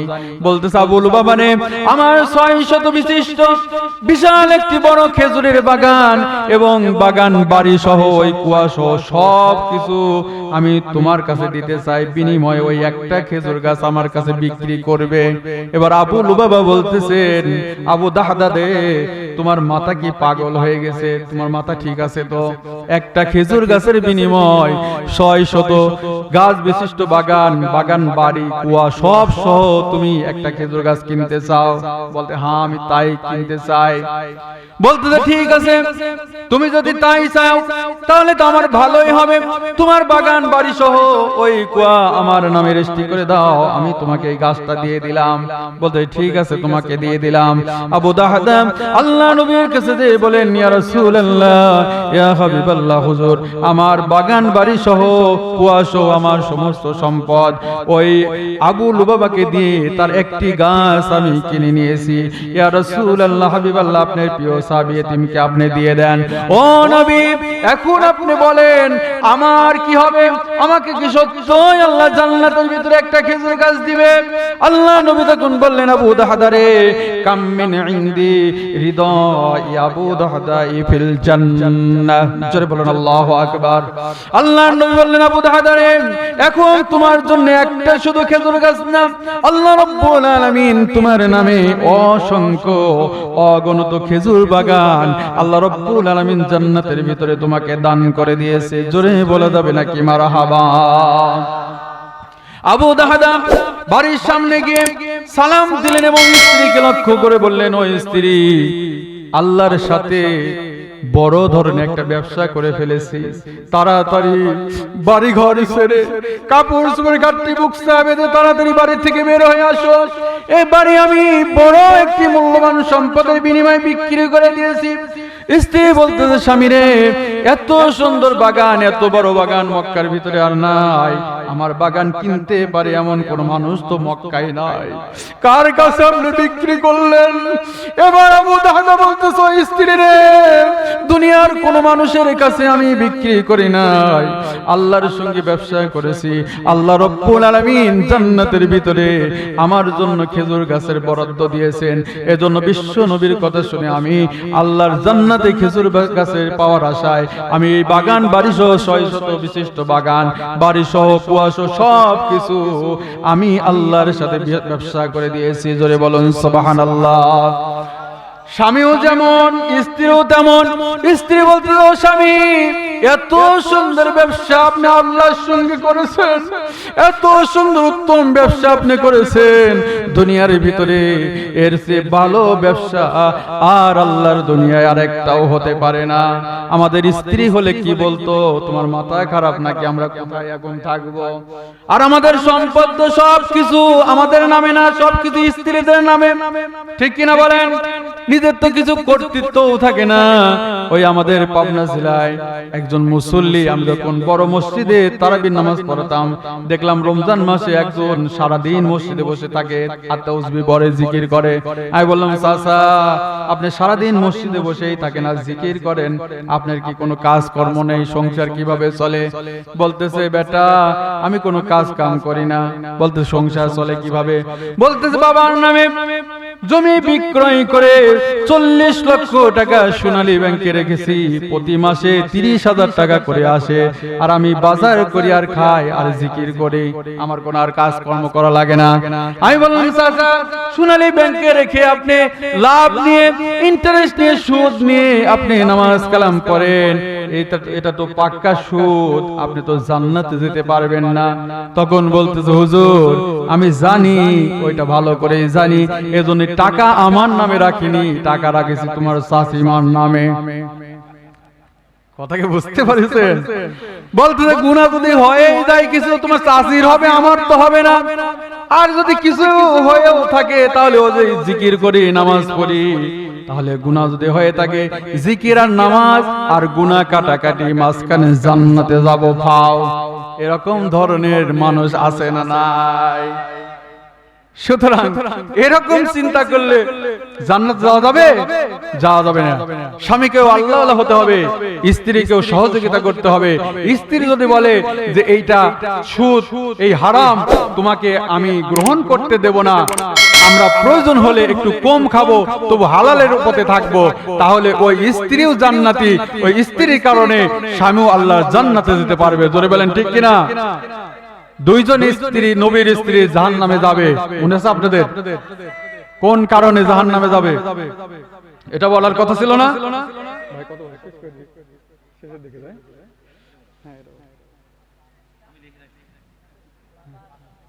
সম্মানিত হাজিরিন, হ্যাঁ বাতাসের বিচার, ওই একজন মুরব্বী বলতেছে বাতাসের বিচার, ইনশাআল্লাহ বলা হবে, বলবো ইনশাআল্লাহ। তাহলে স্বামীকেও আল্লাহওয়ালা হতে হবে, স্ত্রীকেও আল্লাহওয়ালা হতে হবে।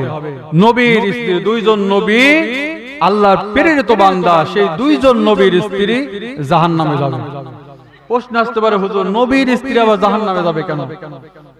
নবীর স্ত্রী জাহান্নামে যাবে, আমাদের ভিতরে দেখবেন অনেক মানুষ এখন এমন ধান্দায় বসে আছে, নামাজ নাই, কালাম নাই, মাজারে বসে বসে শুধু গাঁজা খাবে, আর তারা নামাজ রোজা করবে না, গাঁজা খাবে, গান বাজনা করবে, ওরাই নাকি আগে জান্নাতে যাবে। জোরে বলেন নাউজুবিল্লাহ।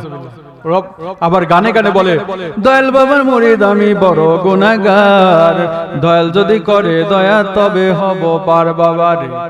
দয়াল বলে দয়া করলে জান্নাতে যাবে। জোরে বলেন নাউজুবিল্লাহ। পানির নিচে বাতি জ্বলে, ঝড় বাতাসে নেবে না, দয়াল বাবার মুরিদ হলে নামাজ রোজা লাগে না। জোরে বলেন নাউজুবিল্লাহ। আমাদের বাড়ি পাবনা, পাশেই কুষ্টিয়া, আমার নিজ জেলা আবার কুষ্টিয়া, থাকি পাবনা। কুষ্টিয়ার ভিতরে একটি মাজার আছে, আপনারা জানেন, লালন শাহর মাজার, আপনারা জানেন নাকি? সেখানে মন মন গাঁজা বিক্রি করা হয় এবং খাওয়া হয়, পুলিশ পাহারা দেয়। রূপ দেখে যে দুঃখ বুঝিবে বাবা, রূপ দেখে যে দুঃখ বুঝিবে, বান্ধব কেহ নাই, দয়াল বাবার মুরিদ আমি কোথায় গিয়ে পাও। এরকম বলে জিকির করে, এটা নাকি বলে জিকির? এটা জিকির নাকি শয়তানের ফিকির? এটা বলে আর গাঁজা খায়। জোরে বলেন নাউজুবিল্লাহ। আমি এক ফকিরকে ধরলাম, বেটা কি বললেন? রূপ দেখে দুঃখ বুঝবে। আমি বললাম চাচা, আপনার সামনে যদি ভাত দেওয়া যায়, ভাতের নিচে যদি তরকারি দেওয়া যায়, আপনি বলতে পারেন না, তাহলে কেমনে ভাবে চামড়ার নিচে অন্তরের খবর বোঝে? ধরে বলেন ঠিক কিনা? তখন গানে গানে আবার এটার উত্তর দিয়ে দিচ্ছে। কি বলতেছে বলবো নাকি? শোনো মুমিন মুসলমানো, শোনো মুমিন মুসলমানো, কলকি ভরে গাঞ্জা টানো, আখিরাতে সবই পাইবা, গাঞ্জা পাইবা না। জোরে বলেন নাউজুবিল্লাহ। আখিরাতে সব পাইবা, গাঞ্জা পাইবা না, এজন্য জম্মের মতো খেয়ে নাও দুনিয়ায়। জোরে কোন নাউজুবিল্লাহ। আমি তখন ওই চাচাকে বললাম, চাচা এরকম পাগলামি করলে কিন্তু চলবে না, আমাদের দুই কান্দে দুইজন মোহরি আছে না নাই?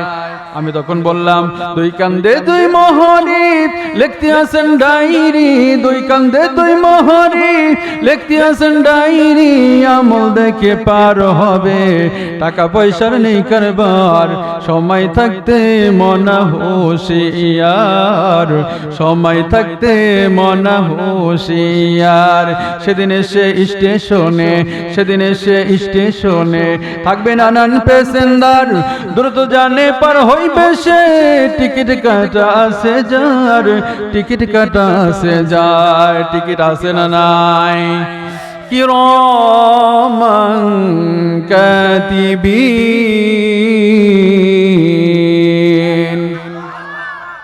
ছেলেটা মনে হয় হাফেজ, ঠিক কিনা?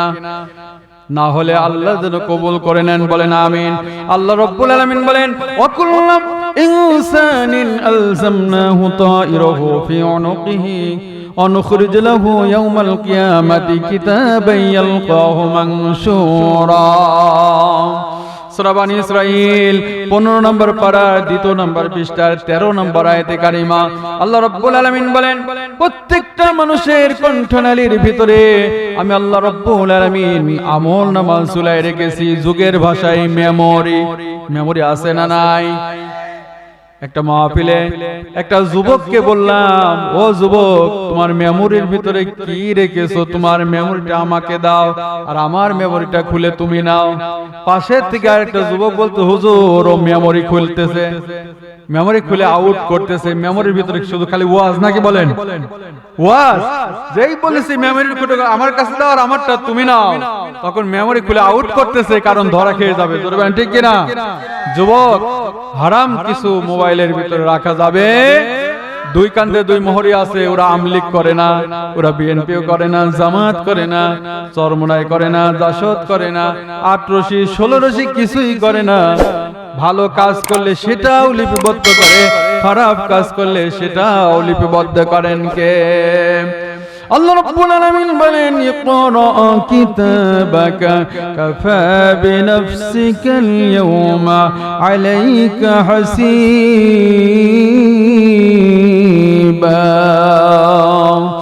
আল্লাহ রাব্বুল আলামিন কিয়ামতের ময়দানে বান্দার সামনে ওই মেমোরি নামক কিতাবটা খুলে বান্দার হাতে দিয়ে বলবেন, বান্দারে, কিয়ামতের ময়দানে তোমার নিজের জীবনের হিসাব দেওয়ার জন্য তুমি নিজেই যথেষ্ট হয়ে যাবে। জোরে বলুন সুবহানাল্লাহ। সম্মানিত হাজিরিন, দুইজন নবীর স্ত্রী জাহান্নামে যাবে, মনে আছে তো? দরাবাল্লাহু মাসালাল লিল্লাযিনা কাফারু ইমরাতা নূহি ওয়া ইমরাতা লূত। 1 নাম্বার লূত আলাইহিস সালামের স্ত্রী। কোন নবী? কারণ লূত আলাইহিস সালামের স্ত্রীর কি চরিত্র খারাপ ছিল? চরিত্র কিন্তু খারাপ ছিল না। কোন নবীর স্ত্রীর চরিত্র খারাপ ছিল না, কিন্তু জাহান্নামে যাবে। কারণ কি? জাহান্নামে যাওয়ার কারণ হচ্ছে নিজে অন্যায় করে নাই, নিজে খারাপ কাজ করেনি, কিন্তু খারাপ কাজ যে করেছে তাকে সাপোর্ট দিয়েছে, তাকে সামর্থ্য দিয়েছে। বোঝেন আপনারা? নিজে খারাপ কাজ করে নাই, কিন্তু খারাপ কাজ যারা প্রতিষ্ঠা করতে চায় তাদেরকে সামর্থ্য দিয়েছে, তাদের পক্ষে থেকেছে, তাদের পক্ষে রায় দিয়েছে আল্লাহ রাব্বুল আলামিন। এজন্য তাকে জাহান্নামও দিয়েছে। কিছু কি বোঝা গেছে? বুঝলে বুঝপতা। সম্মানিত হাজিরিন, লূত আলাইহিস সালামের যুগে পুরুষে পুরুষে ব্যভিচার হতো। ওই নবীর স্ত্রী নিজে ব্যভিচার করতো না, কিন্তু আল্লাহর নবীর বাড়িতে আসমান থেকে গজব দেওয়ার জন্য ফেরেশতারা এসেছেন। ফেরেশতারা সুন্দর নাকি অসুন্দর? সুন্দর চেহারা নিয়ে, ফুটফুটে সুন্দর চেহারা নিয়ে আল্লাহর নবীর বাড়িতে এসেছে। আর তার স্ত্রী ওই ফাঁকে জাতির লোকের কাছে গিয়ে বলেছে, আমাদের বাড়ি ফুটফুটে সুন্দর চেহারাবান যুবক এসেছে, তোমরা তোমাদের কাজ চালিয়ে যাও। জোরে কান্না নাউজুবিল্লাহ। এজন্য নিজে খারাপ কাজ করেনি, কিন্তু খারাপ কাজকে উৎসাহ দিয়েছে। আল্লাহ রাব্বুল আলামিন মাফও করেনি, জান্নাত দেয়নি, তাকে জাহান্নামী বলে ঘোষণা দিয়েছে। জোরে বলুন নাউজুবিল্লাহ। আর একজন নবীর স্ত্রী নূহ আলাইহিস সালামের স্ত্রী, তার দোষ হচ্ছে তিনি তার স্বামীর অকৃতজ্ঞ করতেন, স্বামীকে পছন্দ করতেন না। তিনি বলে বেড়াতেন, আমার স্বামী একটা পাগল, কিছু বোঝে শোধে না। এরকম স্ত্রী আমাদের সমাজেও আছে না নাই? নিজের স্বামীকে দামই দিতে চায় না, আছে না নাই? নিজে যদি কয়লা সুন্দরীও যদি হয়, দেখবেন যে এলাকায় রিকশাওয়ালার স্ত্রী থেকে শুরু করে ওই রাষ্ট্রপতির স্ত্রী পর্যন্ত দেখবেন যে একটা মাত্র ডায়লগ দেয় যে আমি হয় তোমার ভাত খেয়ে গেলাম, আমার মতো মেয়ে তোমার ভাত খায়। এরকম বলে কি বলে না? সুতরাং স্বামীকে এই কথা কিন্তু বলা যাবে না। আল্লাহর নবী মিরাজ নবী বললেন, ও নারী সমাজ, তোমরা বেশি বেশি করে আল্লাহর রাস্তায় দান করো, সদকা করো, কারণ আমি নবীকে দেখানো হয়েছে বেশিরভাগ নারীরা দুইটা কারণে জাহান্নামে যাবে। জোরে বলেন কয়টা কারণ? এক নম্বরে মেয়েরা দেখবেন তারা অন্যের গীবত করে, অন্যকে খোঁটা দেয়, অন্যকে অভিসম্পদ দেয়, আছে না নাই? একজনের বাড়ির মুরগি যদি আরেক বাড়ি যায় কয়টা ধান খায়, দেখবেন বলবে ওর জন্য উয়ে হয়ে যায়, এজন্য এ হয়ে যায়, ছাতা পরে যায়, ও মরে না, গোলামের বাচ্চা গোলাম যেন মরে যায়, এরকম বলে কে বলে না? এই অভিসম্পদ দেয়, এই কারণে মেয়েরা বেশিরভাগ জাহান্নামে যাবে। আর দুই নাম্বার কারণ হতে তারা স্বামীর অকৃতজ্ঞ হয়, স্বামীকে পছন্দ করে না, স্বামীকে দামে দিতে চাই না, এরকম কারণে মেয়েরা জাহান্নামে যাবে। আগের দিনে মেয়েরা কিন্তু ছিল ভালো, ঠিক কিনা বলেন? আমাদের দাদারা দেখলাম, দাদা দাদি থেকে গল্প শোনা যেত যে তারা আগে হাল চাষ করা হতো গরু দিয়ে, আছে না নয়? একদম চৈত মাসে রৌদ্র, খরা রৌদ্রের ভিতরে নাঙ্গল থেকে আসার পরে তারা মেজাজ হয়ে যেত চওড়া, বাড়িতে আসার পরে একটু এদিকে সেদিকে হলে ওই নাংলা লড়ি না কি বলা, ওই লাঠি দিয়ে দাদির পিঠের উপরে মাছ শুরু করে দিতেন, ঠিক কিনা? আগের মানুষেরা কত কষ্ট করেছেন, রাত্রে বেলা সেই ধান গুলো মাড়াই করার পরে সেই ধান মানে ঢেকি দিয়ে পাড়ায়ে চাল বের করে ওই চাল দিয়ে ভাত রান্না করে আমাদের দাদাদেরকে বাবাদেরকে তারা খাওয়িয়েছে, তবুও তাদের সাথে খারাপ ব্যবহার করে না, ঠিক কিনা বলেন? আমার একজন দাদি একদিন গল্প করলো, আমি বললাম, দাদি আগের দিনে মানুষ নাকি স্বামীর নাম ধরে পর্যন্ত ডাকতো না, আপনিও কি তাই করতেন? বলতেছে, হ্যাঁ, আমরা কোনোদিন তোমার দাদার নাম ধরে ডাকতাম না। আমার ওই দাদার নাম ছিল রহমতুল্লাহ। ধরবেন কি? রহমতুল্লাহ। আমি বললাম যে দাদি, কৌতূহল করে বললেন, দেখবেন যে মাদ্রাসায় যারা পড়ে এদের কিন্তু ব্রেন বুদ্ধি অনেক বেশি থাকে, মানে শুধু শয়তানি করে না তাই, ধরবেন ঠিক কিনা, কিন্তু খুব বুদ্ধি। আমি বললাম, দাদার নাম ছিল রহমতুল্লাহ, আপনি যখন নামাজ পড়তেন, যখন সালাম ফিরতেন, সালাম ফিরার সময় কি বলতে হয়? আসসালামু আলাইকুম রহমতুল্লাহ। বললাম, দাদি আপনি তো দাদার নাম কোনদিন ধরেননি, তো নামাজ পড়ার সময় সালাম ফিরলেন কি বলে? তো বললে, তখনও নাম ধরিনি। বলে, তখনও নাম ধরেননি? বলতে, হ্যাঁ, তখনও নাম ধরিনি। তো বলতেছে, সালাম ফিরলেন কেমনি? বলতেছে, এমনি করে। বলতেছে, আসসালামু আলাইকুম বাড়িওয়ালা, আসসালামু আলাইকুম বাড়িওয়ালা। কামটা কি করছে চিন্তা করেছে? চিন্তা করেন যে তবুও নাম ধরেনি। নামাজের ভিতরে নাম ধরা যাবে না, নামাজ হোক নাই না হোক, তাও স্বামীর নাম ধরতো না, ঠিক কিনা বলেন? সুতরাং এরকম বার কিন্তু করা যাবে না। নামাজ তো নামাজের মতো করে সুন্দর করে পড়তে হবে, ধরবেন, ঠিক কিনা? কিন্তু স্বামীকে এত ভক্তি করেছেন, শ্রদ্ধা করেছেন, এইটা বোঝা যাচ্ছে তার কথার ভিতর, ঠিক কিনা বলেন? সুতরাং স্বামীকে, মায়েরা যারা পর্দার আড়াল থেকে আমার ওয়াজ শুনতেছেন, মায়েরা এই আমলটা আপনারা করবেন। এই ওয়াজ শুনে আপনারা অনেক খুশি হয়েছেন, কিন্তু মার যারা আছে দেখবেন যে বলা বলে করতেছে যে এই হুজুরকে আর আনা যাবে না, কারণ এই হুজুর আমাদের শুধু বিরুদ্ধে বলে গেল, ঠিক কিনা বলেন? কারণ মেয়েরা হচ্ছে যেটা সিদ্ধান্ত নেবে সেটাই বাস্তবায়ন হয় বেশি, জোরে বলেন, ঠিক কিনা বলেন? সুতরাং আমি মেয়েদের, আমার মায়েদের বিরুদ্ধে আমি না, মায়েদের বিরুদ্ধেও বলবো না। আপনারা আমাদের বাবাজিরা যারা আছেন, ভাইরা যারা আছেন, আপনারা যে খুব ভালো তাও কিন্তু আমি বলবো না, কারণ আপনারা কিন্তু খুব বেশি ভালো না। কারণ অনেক মানুষ দেখবেন যে স্ত্রীর একটু এদিক সেদিক হলে, তরকারি যদি একটু লবণ যদি কম হয়ে যায়, অমনি ভাবে মায়ের শুরু আছে না নাই, একদম মায়ের শুরু হয়ে যায়। আপনাদেরকে বলবো যে স্ত্রীদেরকে এরকম মারা জায়েজ নেই, হারাম। রাসূল বলেছেন, তোমার স্ত্রীকে শাসন করার জন্য মারতে পারবে, কিন্তু সেই লাঠিটা ওই হাল চাষ করার লাঠির অথবা লাঠি হওয়া যাবে না, লাঠিটা হতে হবে আধা হাত। জোরে বলেন, কয় হাত? আধা হাত। এবার এই যুবক মনে মনে চিন্তা করতে, হুজুর ওই বুদ্ধ আমাদের আছে, আধা হাত লাঠি দিয়ে মানে প্রয়োজন হলে খুসা মারবো, এরকম সুযোগ আছে নাকি? খুসা মারা যাবে? আল্লাহ রাসূল বলেছে, যদি স্ত্রীদেরকে কেউ মারে আর তার শরীরে যদি দাগ পড়ে যায়, তাহলে জরিমানা দিতে হবে। জরিমানাটা কি জানেন? ছোট্ট একটি জরিমানা, আপনারা পারবেন দিতে? আপনারা পারবেন? জরিমানা পারবেন না? জরিমানা হতো, রাসূল বলেছেন, সেই জরিমানা হচ্ছে যদি কোনো স্ত্রীকে, যদি কোনো স্বামী যদি মেরে যদি শরীরে যদি দাগ ফেলায় দেয়, তাহলে তার কাফারা হচ্ছে একটা উট কাফারা দিতে হবে। কে কে পারবেন হাত তোলেন তো, যে হুজুর কালকে থেকে স্ত্রীকে মারবো আর একটা করে উট কাফারা দিয়ে দেব, পারবেন? সুতরাং কেউ পারবেন না। সুতরাং স্ত্রীকে কি মারা যাবে? মারা যাবে না, স্ত্রীকে মারা যাবে না। প্রয়োজনের তাগিদে শাসন করতে হলে আধা হাত লাঠি হবে, কিন্তু সে লাঠি শক্ত হবে না। এখন স্ত্রীকে যখন ওই তুলা অথবা এরকম নরম জাতীয় কোনো আধা হাত লাঠি দিয়ে যখন মারতে যাবেন, স্ত্রী তখন হাসবে, ধরবেন ঠিক কিনা? বলবে যে তোমার সঙ্গে আর কোনো রাগারাগি নাই, তুমি এখন যা বলবে তাই শুনবো, ধরবেন ঠিক কিনা? স্বামী স্ত্রীর ভিতরে মহব্বত পয়দা করে দিবেন কে?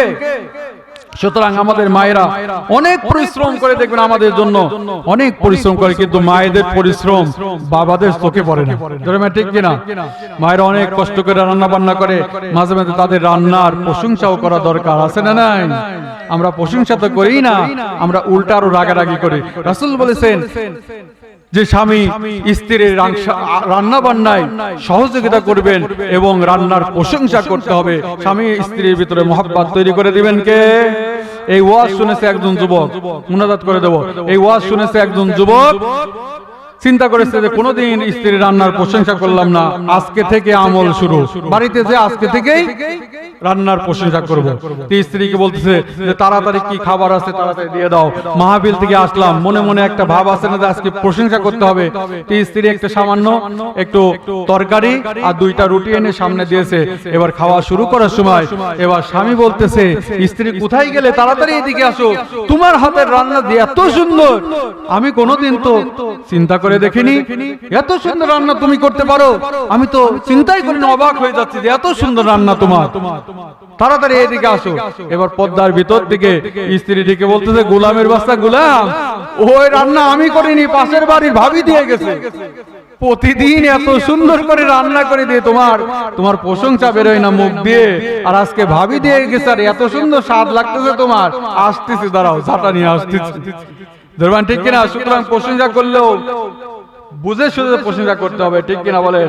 সুতরাং মায়ের জাতি, রাসূল বলেছেন তোমরা যেমনি মানের খাও তেমনি মানের খাবার তাদের জন্য পরিবেশন করো, যেমনি মানের দামের পোশাক তোমরা ব্যবহার করো, তোমাদের স্ত্রীদেরকেও তেমনি মানের পোশাক তোমরা তাদের জন্য ব্যবস্থা করে দাও।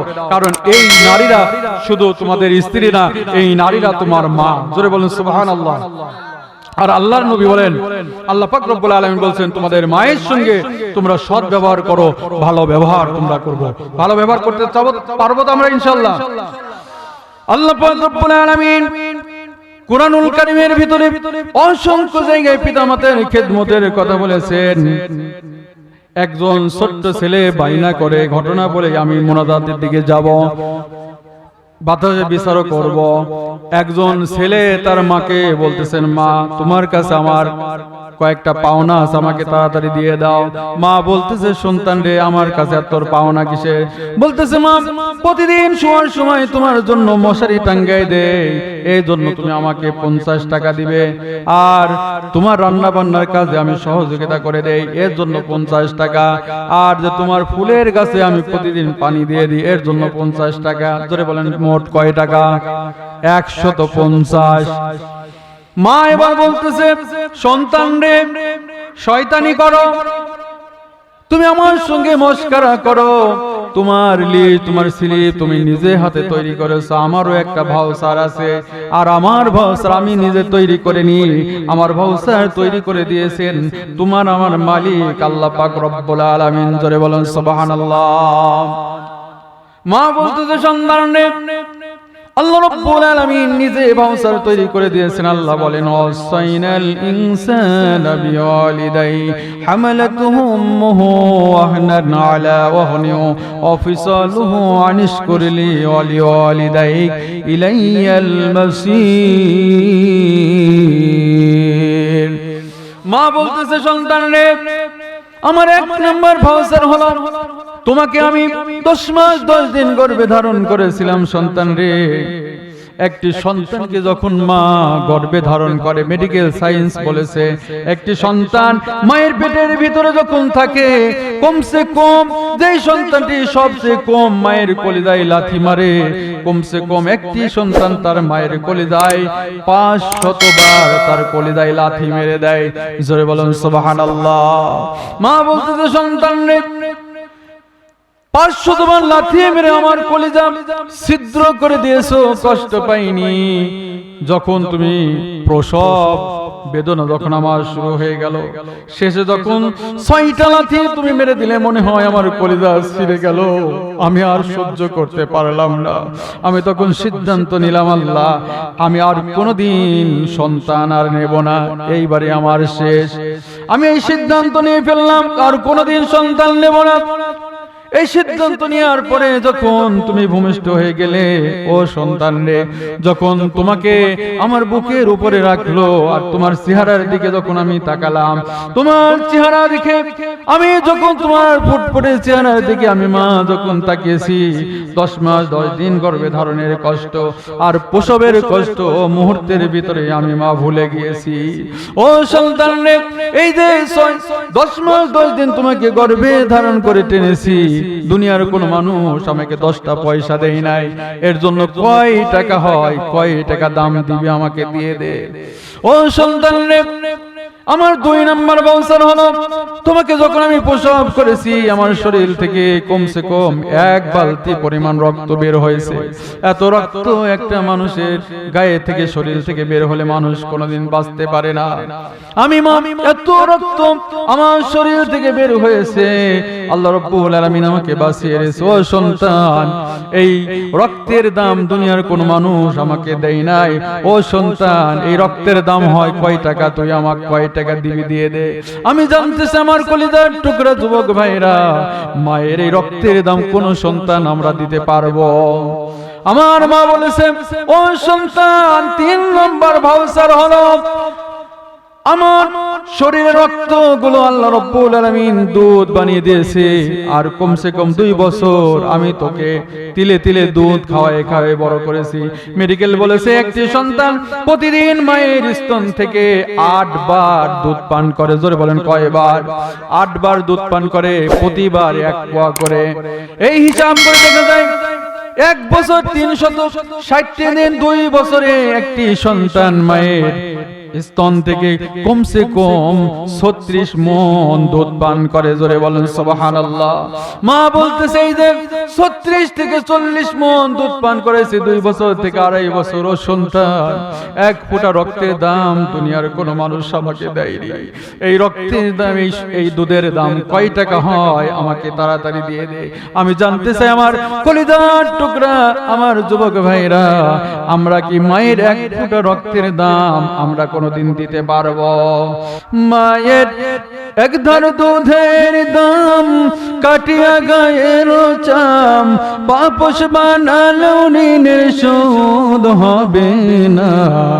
এমন দরদি ভাবে কেউ হবে না আমার মা গো, এমন দরদি ভাবে কেউ হবে না আমার মা গো। ওরে প্রসবের কি ব্যথা, মা জানে সেই কথা, মরিয়াও যেন মায়ের মরণ হইল না। ওরে প্রসবের কি ব্যথা, মা জানে সেই কথা, মরিয়াও যেন মায়ের মরণ হইল না। ওরে ঠেকিয়া সন্তানের দায় অকালে মা পাহারায়, ঠেকিয়া সন্তানের দায় মায়ে, ঠেকিয়া সন্তানের দায় অকালে মা প্রাণ হারায়। কেন সে মায়ের ভক্তি রাখো না, এমন দরদি ভাবে কেউ হবে না আমার মা গো, এমন দরদি ভাবে কেউ হবে না আমার মা গো। জোরে বলেন মারহাবা। আল্লাহর নবী বলেন, সন্তানেরা রে, তোমার মায়ের দুধের দাম যদি শোধ করবার জন্য তোমার শরীর থেকে যদি তুমি চামড়াগুলো ছিঁড়ে ছিঁড়ে মায়ের পায়ের এক জোড়া জুতা যদি বানিয়ে দাও, ও সন্তান রে, তবু তোমার মায়ের এক ফোঁটা দুধের ঋণ কোনোদিন শোধ করতে পারবে না। জোরে বলেন সুবহানাল্লাহ। সেই মায়ের প্রতি ভক্তি এবং শ্রদ্ধা আমাদের রাখার দরকার আছে না নাই? ওই মায়ের জন্য কি আমরা দোয়া করতে পারবো না? আল্লাহ রাব্বুল আলামিন কুরআনুল কারীমের ভিতরে সেই মায়ের জন্য সুন্দর করে দোয়া শিখাই দিয়েছেন। আল্লাহ পাক বলেন, রব্বির রাহমহুমা কামা রাব্বায়ানি সগীরা। সকলে পড়ুন, রব্বির রাহমহুমা কামা রাব্বায়ানি সগীরা। লিল্লাহি তাকবীর। আমাদের যাদের মা আছে একটু সকলে হাত উঠাই দেখান তো, আমরা মায়ের সন্তান কারা, হাত উঠাই দেখান। আল্লাহ, আমরা সকলেই আজকে এই কুরআনুল কারীমের মাহফিল থেকে আমরা এই কথা আমরা ওয়াদা করতে চাই, আমাদের যাদের মা এই দুনিয়ায় বেঁচে আছে, আল্লাহ রাব্বুল আলামিন কুরআনুল কারীমের ভিতরে বলেছেন, ওয়াকাদা রাব্বুকা আল্লা তা'বুদু ইল্লা ইয়্যাহু ওয়া বিল ওয়ালিদাইনি ইহসানা। আল্লাহ পাক বলেন, এক নম্বরে আল্লাহর ইবাদত করো। আল্লাহর ইবাদত করার পরেই তোমরা তোমাদের নিজ নিজ পিতামাতার সঙ্গে সদাচরণ করো। যাদের মা বেঁচে আছে আমরা খেদমত করব তো ইনশাআল্লাহ। আর যাদের বেঁচে নাই, আল্লাহর কাছে দোয়া করব, আল্লাহ তুমি ছোটবেলায় আমার মা যেমনি ভাবে আমাকে লালন পালন করেছে, আল্লাহ আমার মাকে বাবাকে তোমার রহমতের কোলে উঠায় নাও। রাজি আছেন তো ইনশাআল্লাহ? সকলে বলুন আমিন।